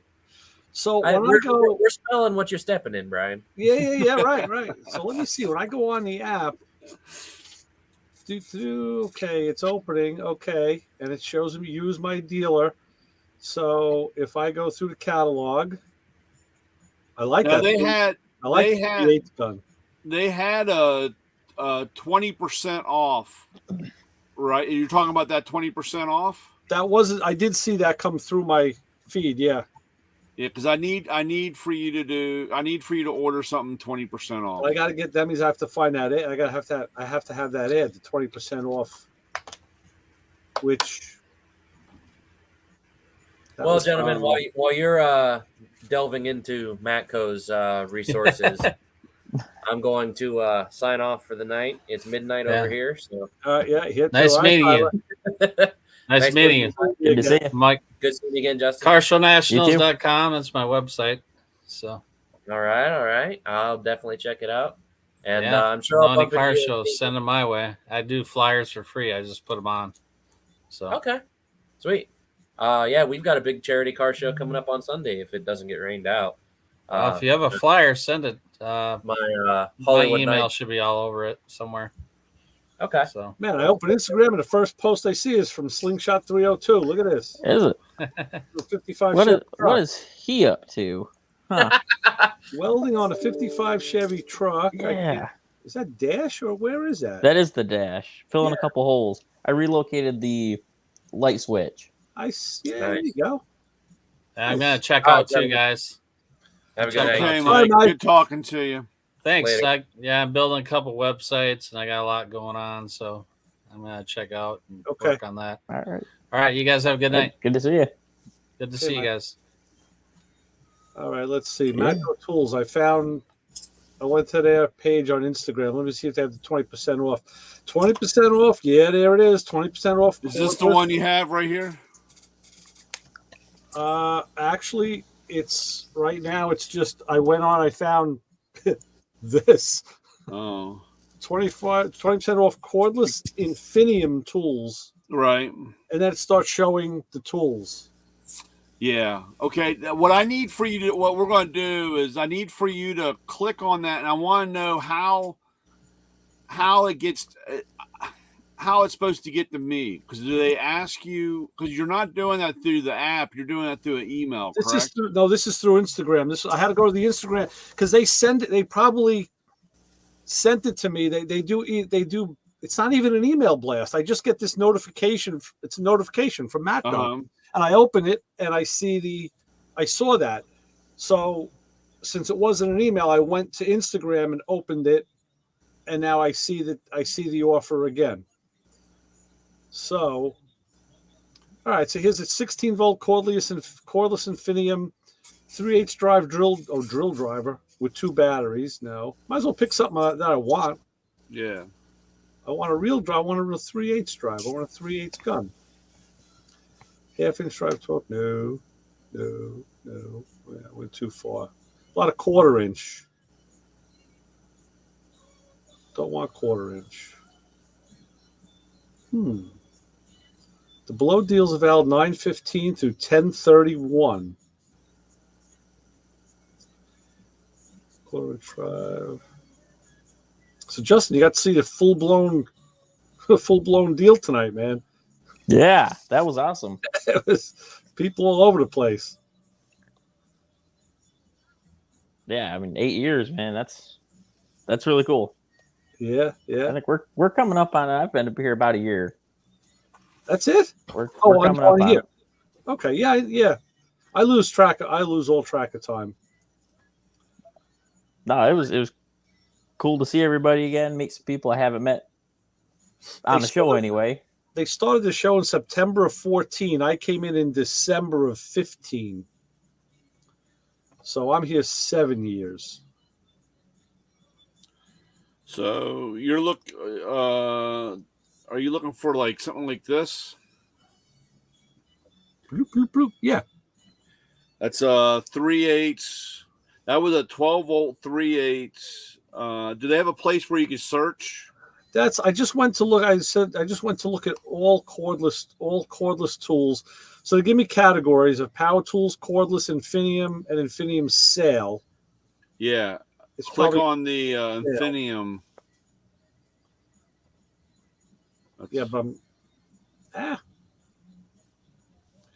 I clicked on it and it didn't.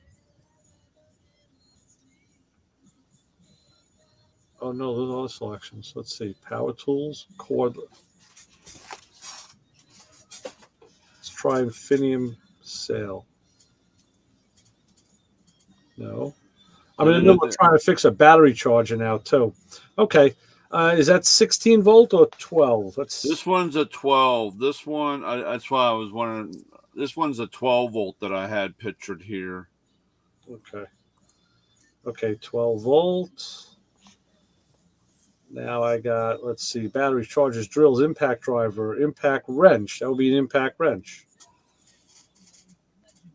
Even though I call it an impact gun. Yeah, impact. There it is. That's, let's see, MCL 1238 HIBK. Yeah. Okay.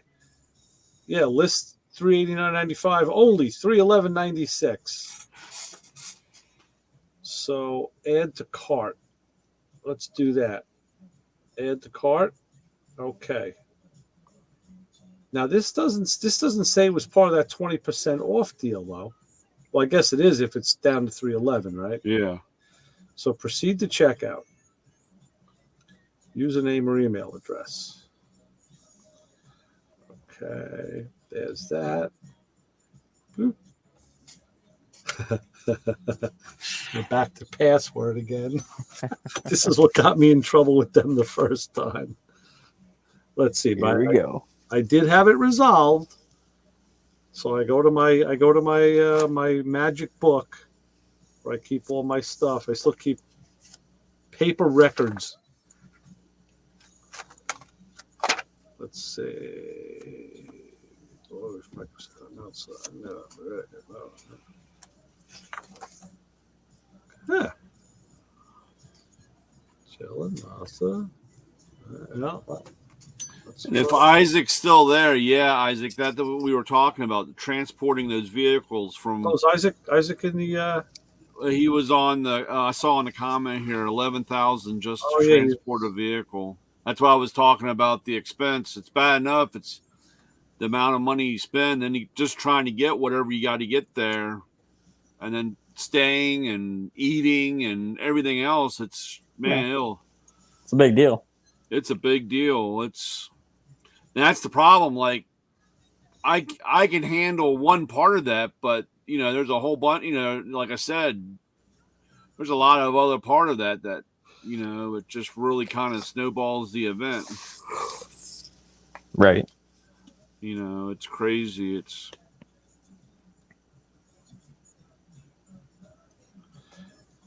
Here we go.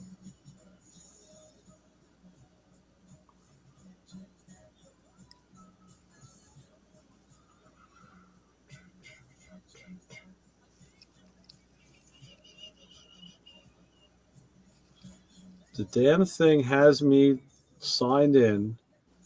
Now I got to put this password in, and it doesn't recognize it. Let's see. No. God damn.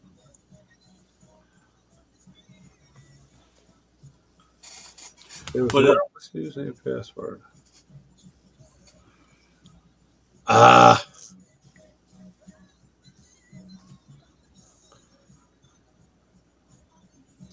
Doesn't like it. It's grumpy. Yeah. This was the problem I had before when I had made the account and then it wouldn't let me sign in. When I tried to make a new account, it said, no, sorry, that username, you're already signed in. I'm like, so then why don't you recognize me? Now it recognizes me, but now when I go to do this, it doesn't take the password. So we're still having trouble, and I only have one written down here. I had well, this has been, like I said, this was part of today's conversation with halfway through the day, I had internet connection, but I lost my internet for the credit card machine. Oh boy. So, halfway through, and of course, after 2 hours sitting on the phone and losing my day, trying to get that resolved, this was one of the things that came up because I was like, dude, I've got guys that are telling me that, that are trying to pay me through the app, and I'm not getting, like, if they tell me they're going to pay me on Wednesday, and I don't even see it until Monday when the following Monday, it all of a sudden pops up right, usually sometimes before or after I've seen that person, or they're telling me that they put an order in and I'm not seeing it. And of course the guy's like, well, they want us to do all the legwork. Right. It's like, well, show me an example or show me something, and I'm like, well, how am I supposed to show you an example? I mean, how am I didn't write the program. Okay. I just followed up. I said, fine. Let me just say, I forgot my password. Do that. Put in your email address or your phone. Okay. Put in the email address. Now it says to me, sorry, we cannot find your username or email in the system. Like, what the hell, man? All sorts of issues. Well, I do get an email every Wednesday, Brian. No, not an email. It's a push notification every Wednesday saying, hey, do you need to make a payment? And so they do send that out every Wednesday. So I don't know. But I had a guy, and this was a problem that I had. What was it? Monday? No, Wednesday. A guy goes, hey, you got 20% off on battery tools. And I was like, yeah, you got to go through the app. Well, I don't want to go through the app because it says right on there, see your distributor for details. Right. So, but I can't order them. Yeah. I need the app. I need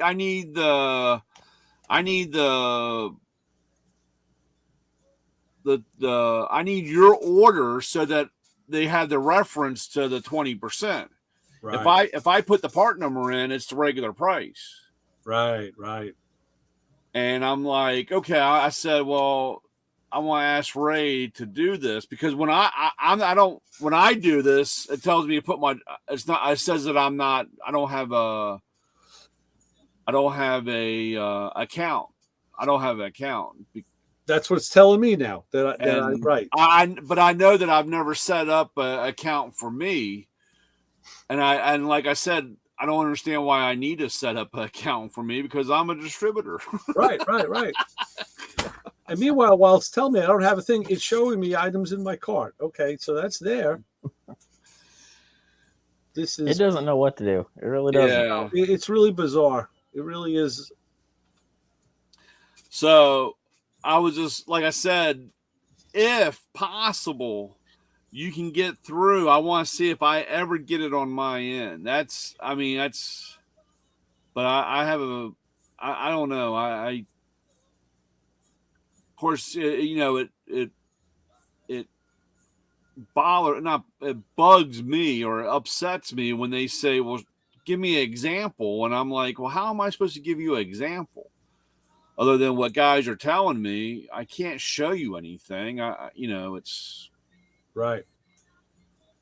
So I don't know. These IT guys get paid. It's job security. They're not going to fix it, because if they fix it, they won't have a job. Yeah. Now it just told me I tried again. There was an error with your username or password. Please try again. It'll just keep doing this, but I'll try it again. I'll try it. Click here to enter the Matco. Oh, wait. Click here to enter the Matco Tools Diagnostics portal. Yeah. Ooh. All right. Going on an adventure. Of course, it shows me the RRP Assist tool. Okay, let's see. The diagnostic part, that's all our scanner stuff. Yeah, that's what it started with. So username, I don't think I started username. I just have my email address in there. So there's that. Let's try this again.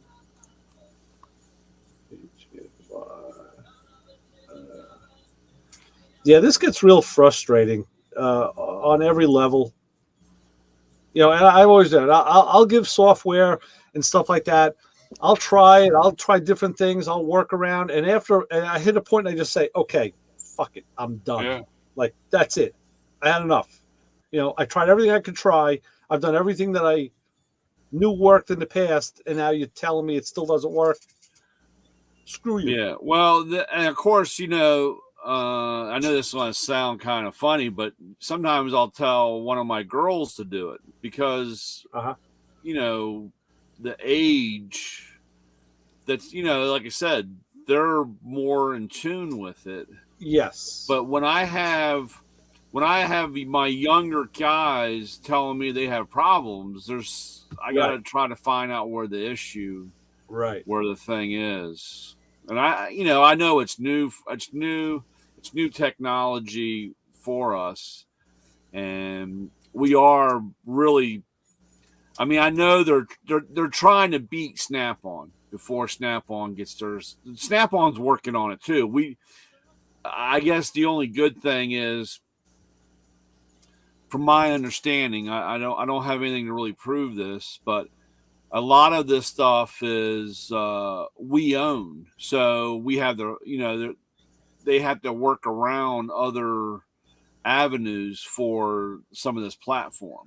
Well, the point of sale stuff it's a whole new world. The security issues is a lot of stuff, but Snap-on, I tell you, speaking of that, I had to track down the dealer today, went out of my way. I had to get this car inspection. I went and I tracked him down on his route to see if he had the pair of pliers for me that I had a problem with last week. And he says, "Oh, yeah, no, they didn't come in." He goes, "You still have the other one? You got the other ones with you?" I'm like, "Well, yeah, I got them in the car. Let me grab them." He goes, "Can I see him?" Yeah, I want to make sure I ordered the right ones. Like, oh Lord, he didn't even order. Oh, okay. Yep. It's the only one like it. So I showed it to him. Of course, he wanted to look at it again, at the damage. And I told him, turn it over, look at the back. They're pristine. And that's what the front looked like before it surface rusted. And he says, okay, yeah, I'll see. Maybe I'll have them next week. I'm like, yeah, maybe I'll be 6'4" next week too. If he has them, you're gonna have to go track him down. Right. Yeah. We had our Snap-on guy. We had to call corporate twice because he hasn't showed up. Well, the funny thing is, I told you last week it was either like the zone rep or whoever the guy was on the truck with him, the district guy. Well, of course, he wasn't there this week. So the dealer says to me, "Oh yeah. I had that guy in the truck last week. Totally screwed me up. Totally just made every." He goes, "I hate having those guys on the truck." I was like, "Well, I can see that." I said, he goes, "Yeah, a lot of times I don't even let him on the truck. I won't even let him come on." I'm like, "Well, what's the guy's purpose? What's his job? Why is he coming on the truck?" I said, "I would imagine that he's coming to see if either, one of a couple things, that the dealers are doing the right thing and representing the company the right way, and the customers are getting treated right, So he says to me, he goes, "Oh yeah," he goes, "I do a lot of stuff wrong." He goes, "I do a lot of things wrong that they don't like anyway." I said, "Well, maybe that his job to see if you're doing things wrong and if they should be corrected." I said, "I could see like a younger dealer." No, this guy was a dealer, then became a front office guy, then became a dealer again.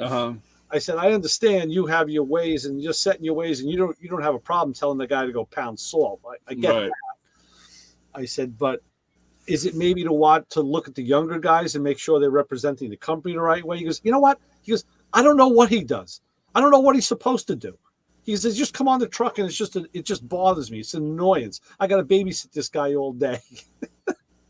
I want to tell him, "Yeah, the Macco guy said the same thing." But I didn't give him the satisfaction. Yeah. Usually, I mean, like I said, my district rep guy, I mean, I'm like, "Hey, when are you going to come out ride with me?" "Oh yeah, maybe next, I'll put you in the calendar for next month." Of course, next month, I'm like, "Hey, when are you going to come ride?" And he's like, "You old guys are set in your ways, and we don't have any problems." And I'm like, "Yeah, but still, I like to get them. They don't like coming out. I get them out on the truck and hand them a handful of credits that I want. You know what I'm saying? They got, really? Yeah, it's like, well, I didn't get a credit for this, and this isn't right, and oh, by the way, go talk to that guy, right? Because he's busting my chops about something that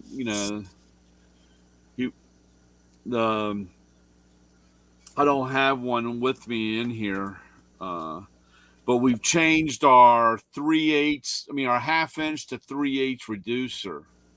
We used to have a little bit that we could change. The little square bit that used to go in, and now they changed it to one piece. And the end that holds the socket is not a ball anymore. It's a circlip like on an impact. Oh, wow. And everybody hates them. And some guy will, a guy will give me a broken one. I hand him that, and he goes, "What the hell is this?" And I said, "That's it." He goes, "I don't like this. I don't want this. I said, "Dude, what you had was for 20 years. This is new and improved. It's supposed to be stronger. It's now, the reason why they did this is now serviceable. Now when the ball's worn out, or now we can change the ring like on the impact, which, it's pennies on the dollars, and there's no way. I mean, it's kind of hard for us to. I guess I haven't tried it yet. Maybe I should try to send it in. But what am I going to do? Collect my 5 cents for credit? Yeah. It's going to cost me more money to send in a ring for warranty than to get paid. Right. Yeah. I don't know. So, that whole end of it's going to be, I'm like, so much for the warranty, or coming out of our pocket. I had a laugh today. I was over at the shop, and the new guy they got working, he's a really good body man. He's got a Snap-on Icon box, big box. Plus, he has a tool cart, and he'll set up like 2 tables. But I told the guy, the shop manager, I said, "Ronnie, can you look at this?" I said, all of his tools, he just has this mountain of tools on the table, ratchets, impacts, all battery powered stuff, and just like all thrown in there. And he says, yeah, he's a total slob. That's how he works. He says all day his stuff is just in this mountain of. I'm like, but if you need something, you got to pull it out from the other tools, and stuff's going to cascade and fall. Yeah. Like, how the hell did? I said, these body guys are weird, man. I'm working on a car. I put a wrench back in my box. I put it back in the drawer. Just so I don't lose it. I'm like, I mean, maybe I'm too far the other way. I understand that, but yeah, man, I always give my body guys a hard time because I tell them I'm going to wear a magnetic ankle bracelet. So when I walk by, I can pick up all the sockets and stuff laying on the floor. So they lose so much stuff, dude. It's amazing. And I'm like, if you would just pick up the stuff, or at least make a temporary play. If you took a box that something came in and turned it upside down, and at least used the box to put your tools on instead of laying them on the floor, right, where they get kicked around and move. I'm just like, dude, sure. I don't, but that's what keeps me in business. Well, yeah, no, I'm sure. Like, if you move an air hose, if you use an air, or it could be even an extension cord from a light. I mean, anything can move under and just roll the socket 15 feet from where it started. Yeah, it's crazy. I mean, like I said, those guys just lay everything on. I mean, everything is laid out on the floor. It's amazing. And it's funny because my friend TJ is a body man. He's working out of his house now, and he's got a Matco box, an older one, and I always get a kick out of it because the top of that box is just piled. I said, man, you should order the box with the angled front. So anything you put on with it. And then he sent me a picture about a month ago. He goes, yeah, I really had to clean up in the garage. And he says, I can't get the top of this toolbox clean. No matter what I do, when I'm trying to, there's always stuff there. Yeah. That's why, I'm not a fan of those boxes for guys like you. Like, I'd be using it as a work surface. Right. But I'd be putting my stuff away. I'm like, you're just terminally sloppy. Yeah. I don't know. Yeah, that was, like I said, that was when I sold my toolbox, and I had those milk cartons or crates. Yeah, yeah. And I was like, how hard could this be? And a couple months down the road, man, there was like tools everywhere. I mean, it was such a mess. And instead of just having a drawer and a home and a place for it. I'll tell you what was nice. The tool guy, he went out of his way to show me a new box on the truck. It had to be a big Icon Plus, I guess, but it was this beautiful color. It was like it was like an ice blue. Yeah. Really, really nice. I said, man, that is a nice color for a toolbox. Yeah. And I said, it's a shame to have to see that go into the shop. It's probably going to end up in. I said, that's like furniture, man. That should be in a house somewhere. It's Yeah. like, Yeah, I saw that. I was on the new blue. Yeah, very nice. Yeah. 20 grand. Yeah. It's only money. Yeah. You can't take it with you. Might as well spend it. It was funny because yesterday we're running around doing errands all day, me and my wife. And one of the things to do is we had to go out to an IKEA. You guys got IKEAs by you? Yeah. Yeah. I was wondering if they were all in the other states. Yeah. So we just needed a clock for the bathroom. So she goes, let's go to IKEA. I'm like, you really want me to do this, don't you? But we went. And this one kitchen display was kind of unique because it was all gray. And it was like all drawers. Uh-huh. And in the island, it was all drawers, and even drawers like under the cabinets that were on the wall. There was like just a minimum amount of cabinets. Everything else was drawers. So I opened them up on the island, and as I opened the top drawer, it was lit up with LEDs. I said, "This is like a toolbox." Yeah. This is a cool kitchen. I said, I'd put this in my kitchen, man, because then I'd be laying out all my my kitchen tools, like my wrenches. I put my wrench rails. I was like, this is like a toolbox. I like this. She's like, yeah, only you would like something like this. I'm like, that's pretty cool. I can do this. And the bottom drawer was deep. It was like a power drawer, so you could put all your pots and pans and stuff down in there. I'm like, oh man, we could put the mixer in there and all the power tools. It's like, yeah, funny. When we were doing our kitchen, I told the wife we were going to take the wheels off on a toolbox and slide in there, and she said, I don't think so. Yeah, I think so. But that's what I did with her toolbox. Yeah. In her office, I took the wheels off and built the desk over top of it. So right. That's the way it was, or it is. Yeah. So, that's cool. But it's crazy. Yeah, see if you can work on that, Ray, because I'm real curious. Because, like I said, I'll give it a try tomorrow.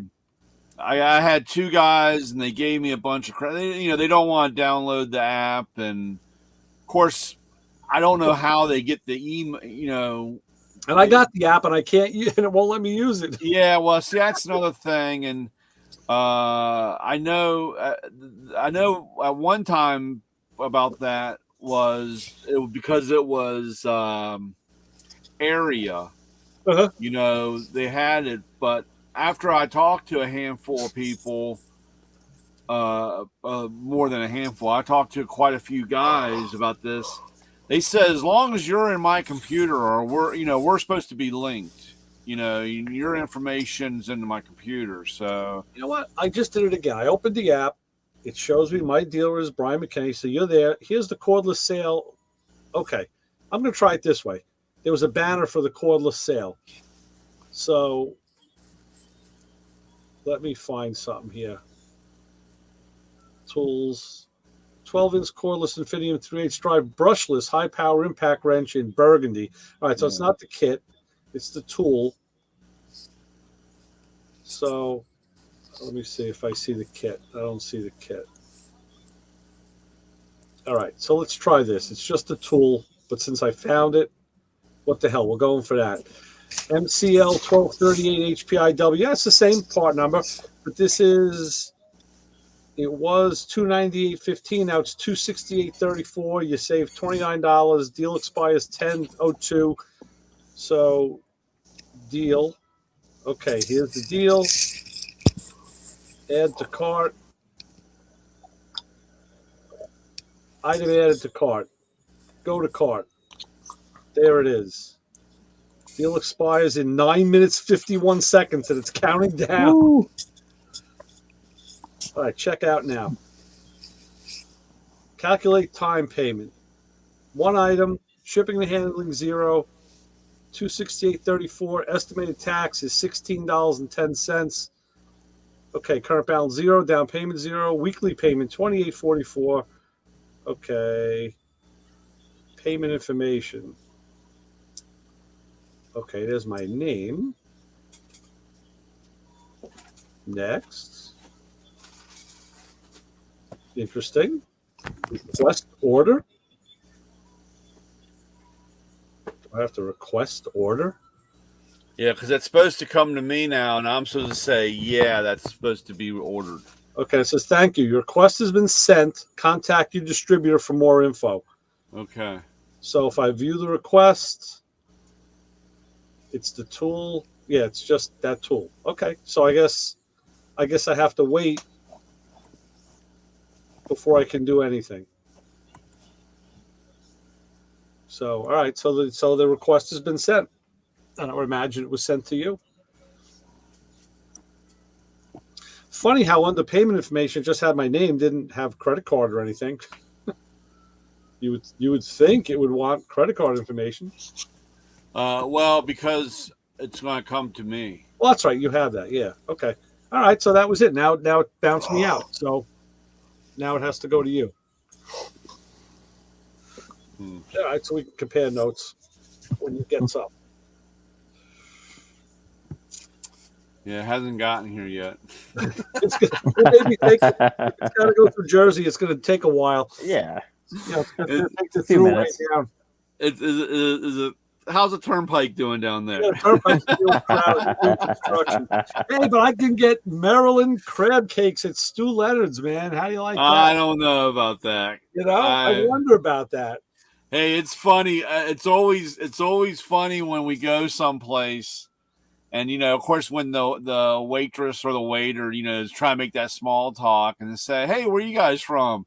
"Oh, we're from Maryland." "Oh, don't get the crab cakes." And it was funny. The guy at the shop, he's a big fisherman, and last week, 2 weeks ago, he brought me all these soft shell blue tip crabs. But they were small, and we made sauce. It was more work than anything to get the minimum amount of crab meat out of him. This week he brings me a mess of bluefish, so we had some of those. But he's going to be getting bass next, he says. Yeah. Okay. Today now, since it's the 23rd, it's my youngest Emma's birthday. Oh, happy birthday! Nice. Happy She's birthday. the big 19. All right. Yeah, and we usually do a dinner, and because we didn't do it last year, because of my dad and so forth, but we're having a crabs this weekend. We're getting a big old bushel of crabs, and yeah, I'm sticking to king crab legs from now on. So I'm like dying because, like I said, we usually have at least once a year or maybe twice. We get crabs, and right. Where do you get them from? Where do you get them from?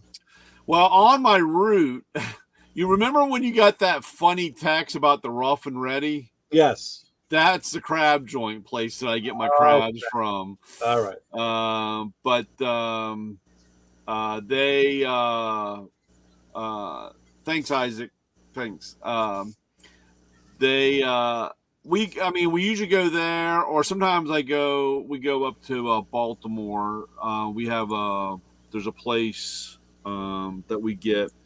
But being on my route, I know the captain over there, and he usually hooks me up on a pretty good deal. Nice. So we get them live, steamed up, and bring them home and dump them on the table and start picking. And what do you make with the crab? Huh? What do you make with the crabs? Well, when we get actually we usually kill the whole box. There's usually not any left, but we just sit there and pick them. Oh, just go for the crab. Get some melted butter to dip them in.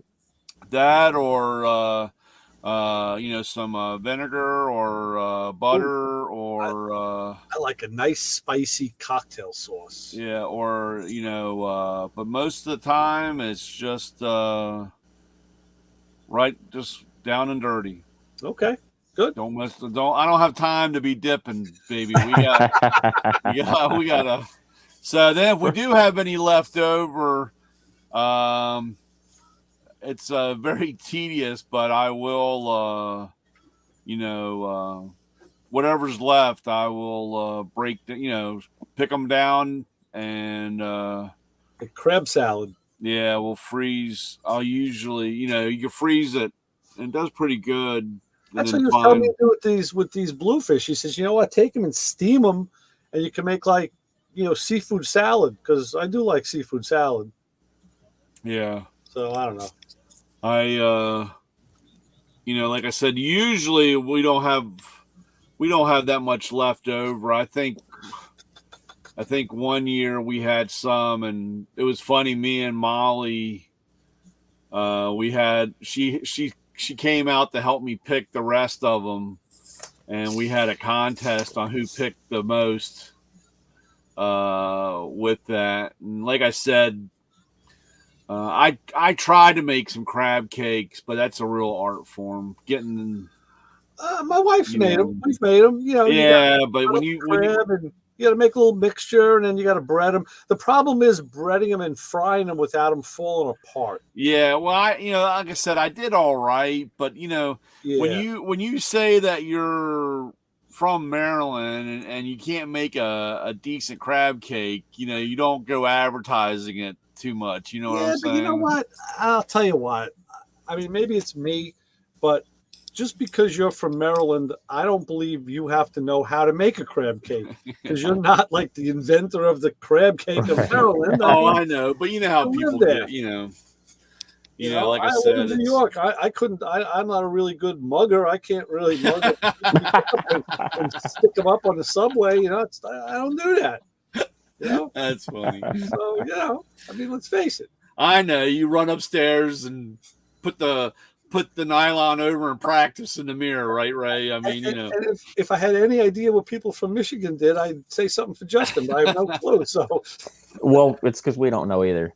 We don't know either. You're still working on it, yeah. All right. Oh, funny. Man, I don't know. So that's the big plan. That kind of Good. Birthdays are cool. That's good. Yeah, hopefully that works out. We'll have my mom over and and Isaac, if you're still listening, I got a late birthday gift today. My wife put the bag on the table, and in there was some swans for the pool. But she got me that cream, the stuff for the arthritis. Oh yeah. The only problem was I put some on my it's on my left hand, so I had to use my right fingers to rub it in. And then I want to do something with I want to do a crossword puzzle. I'm like, oh, now my fingers are all like greasy. Damn it! I didn't know it was going to be like that kind of form, so I gotta use it where I'm not going to write. But yeah, I got that today. So it's good when you get arthritis medication for your birthday. Oh man, that's terrible. Yeah, it's all right. I don't know. Oh well. Well, hopefully we'll keep my fingers crossed that the computer situation. So when I run credit cards tomorrow, it all works out. It worked the rest of the day, but right, man, I tell you, man, it's just tech again. When we talk about it, technology's great, but man, when you have a little kink in the curb of whatever, it just really, makes the day difficult. Right. Yeah, it just upsets the normal pace of work, and that's annoying. Yeah, that's annoying. But all right, what do you say we get some sleep? Isaac, he's over here. I'm not PC, but I can. That's pretty good.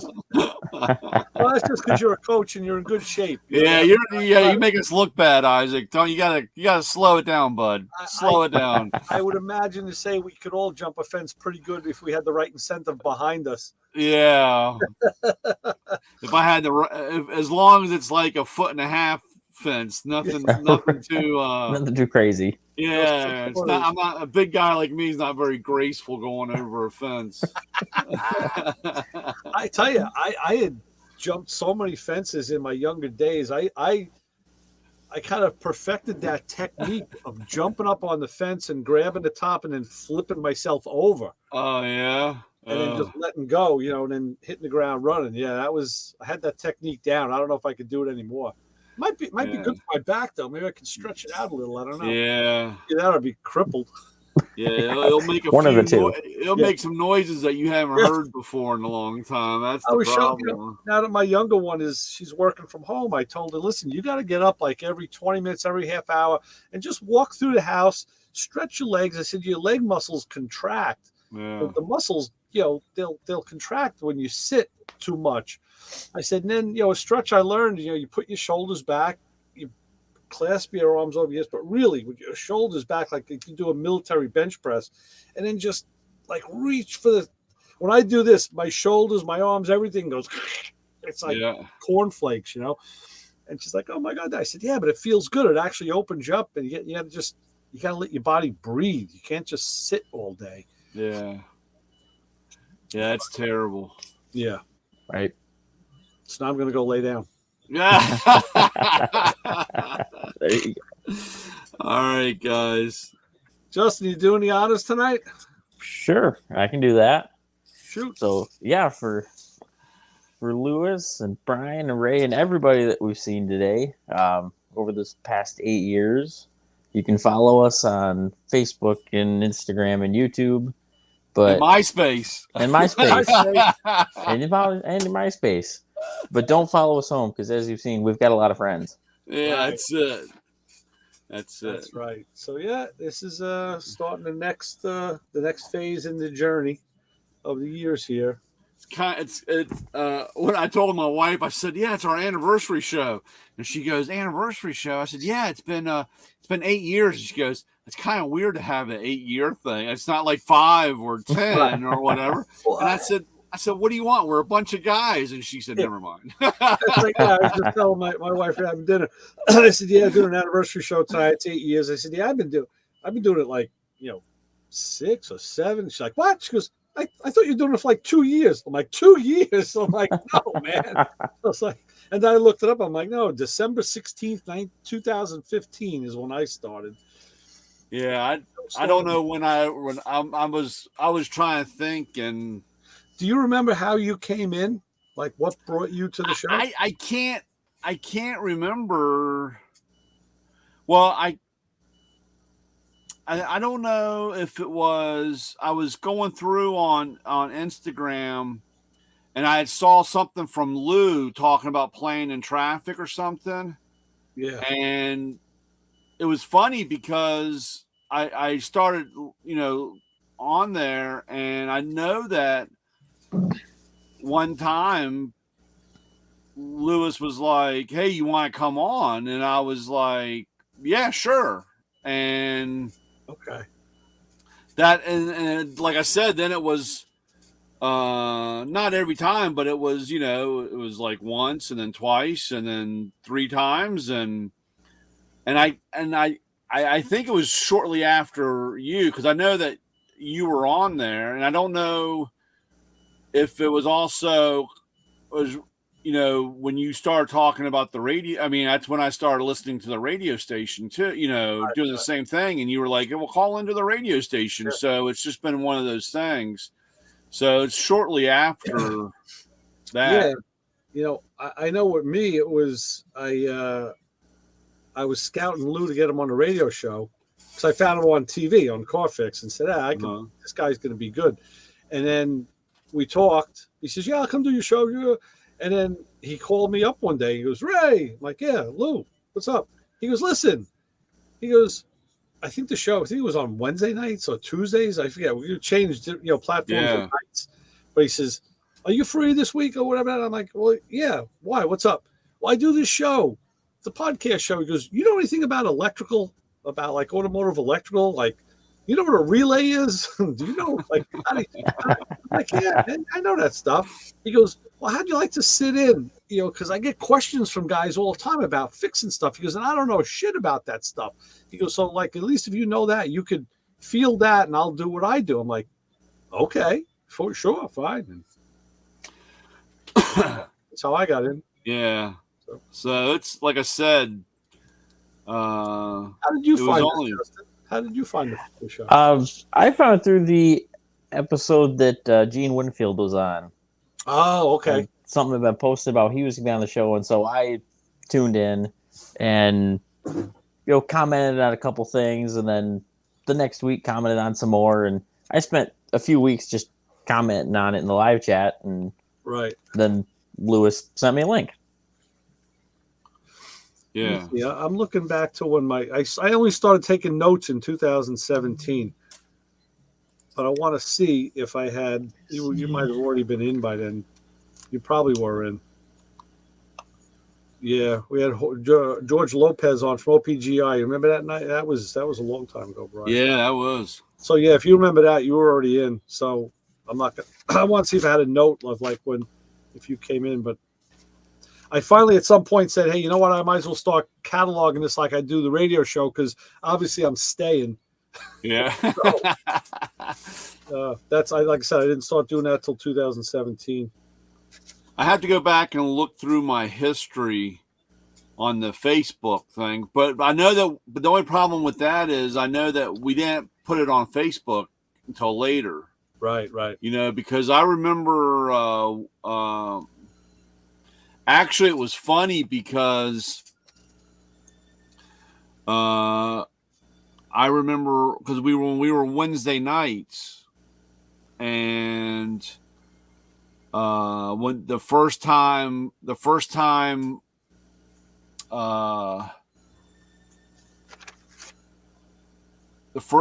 that we went to Thursday night, I had a regional meeting and I was pissed off. Oh, yeah. Because I had the regional meeting and I was like, man, and I was pissed off about that. So I had missed that night. And then it was funny because shortly right after that, our regional meetings moved to Tuesdays. Oh, okay. So every 6 weeks it was on Tuesday. And I was like, oh, okay, well, right. As long as, but I think we went Wednesday and then we went Thursday. And then one time we had one other night And then we were there for a short time. It was, you didn't know what night of the week it was because it moved a couple times. But yeah, I remember at least from Wednesday night, because the first time we moved to Thursday, I had a regional meeting.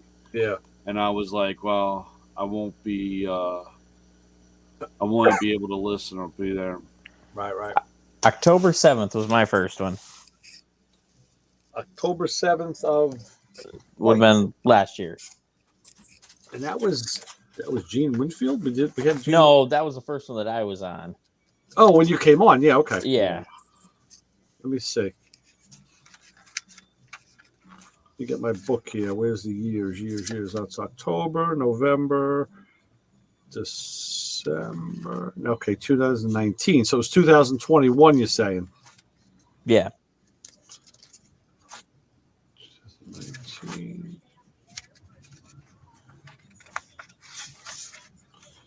Yeah, it was. 21, March, July, August, September. Oh, I go right through the October. What date? What was the date there? October 7th. Okay. Let's see. October 14th is when we had Carl Anthony on. Ray documenting the platform. Right. Well, you know, Brian, I don't have the small note. I carry the big notebooks. I know you got a big notebook. Unlike your dad, yeah. Where's my little notepad at? Luckily, it's not a small notepad. It would be all like squinty eye.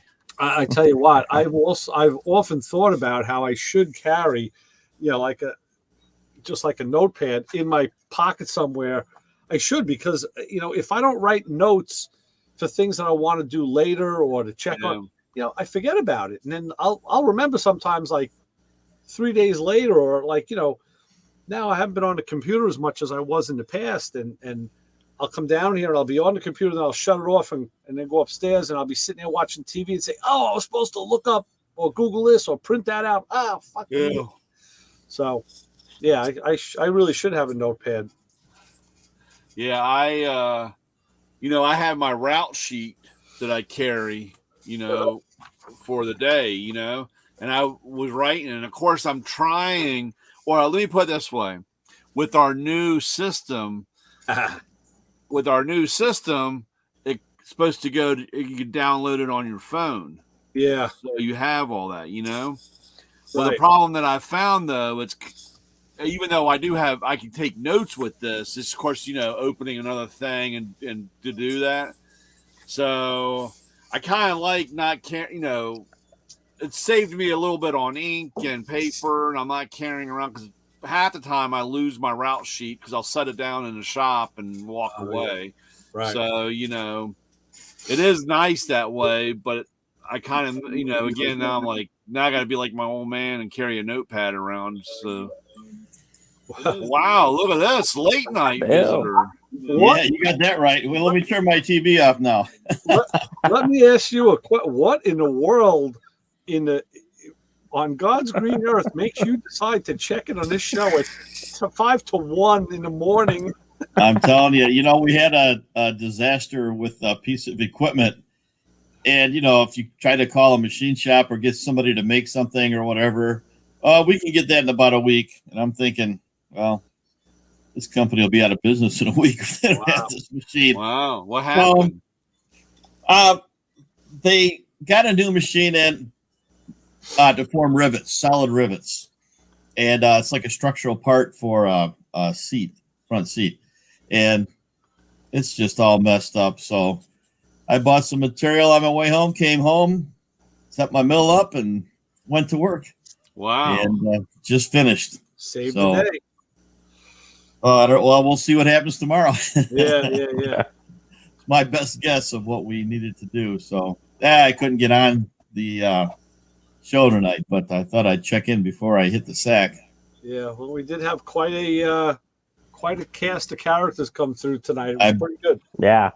I bet. I texted Arco earlier, and he said, well, you know what? There's 25 people or something like that backstage. I said, all right, give Lewis my congratulations, and I hope he has another great 8 years. I think I'll hang out tonight and do some work. Yeah. So, Yeah. Wow. Not a bad idea. So I did that. So I'll sleep in a little bit. I just emailed the company and said I'll be there about 10:30. And hopefully it works, right? Yeah, I think it's going to work.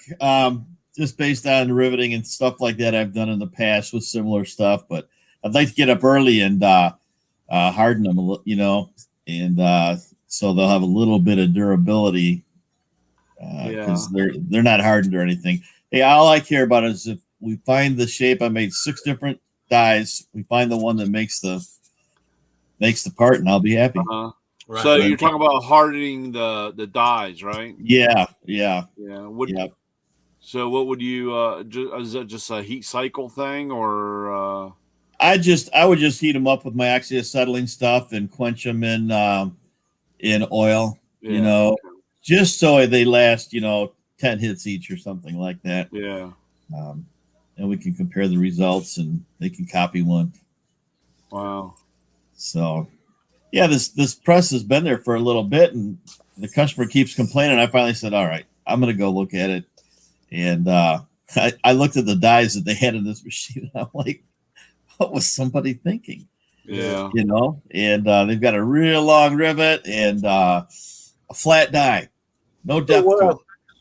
So, yeah. That's the way it goes. Maybe my die won't work any better. We'll see what happens tomorrow. Well, we'll wish you good luck on that. But yeah, it's kind of fun getting out in the field a little bit more nowadays, Yeah. Well, I'll tell you what, Bill, we're all like the walking wounded here. We're all starting to stumble around. And I was shocked. I flipped up YouTube and it said live, and I said, could they still be on? I got to at least say hi. It's live. We're breaking records. 3:55. Man, we got to make 4 hours tonight. Yeah. Yeah, 5 more minutes. How about give us a nice maybe an invocation for the new day as we go to sleep and wait for the dawn. Yeah, I'm gonna sit here in a minute, and I'm gonna make my new 1-minute devotion tomorrow. I haven't decided what it's gonna be, but today I'll tell you what I did. Or yesterday, or whatever that was. I saw it earlier. Did you?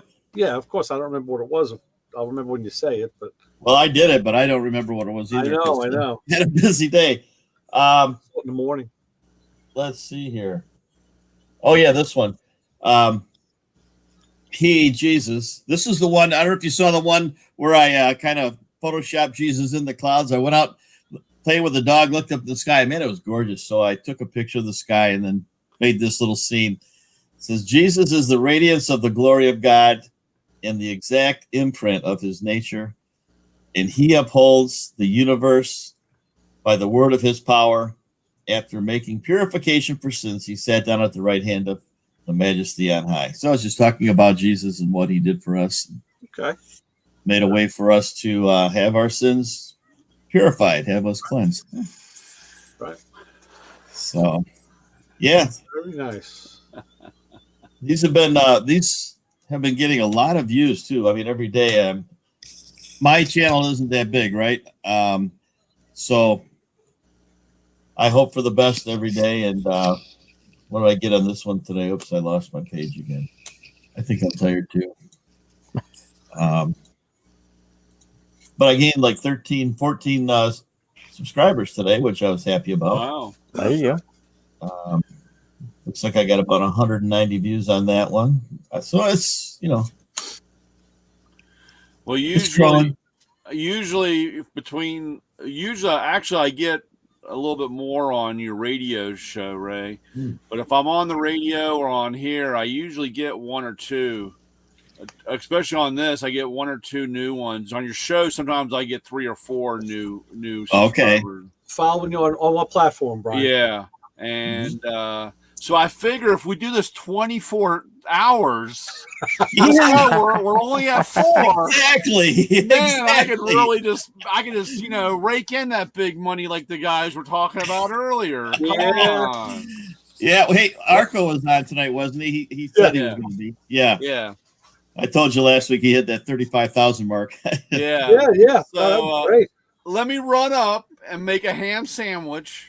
Yeah. And I'll come back down and we'll go for another 4. You know, we were in Stu Leonard's and we bought a thing of croissants. I love croissants, but they had ham and cheese croissants already made. So it was like a pack of 6 ham and cheese croissants. That's pretty good. man, That's dangerous. that is dangerous.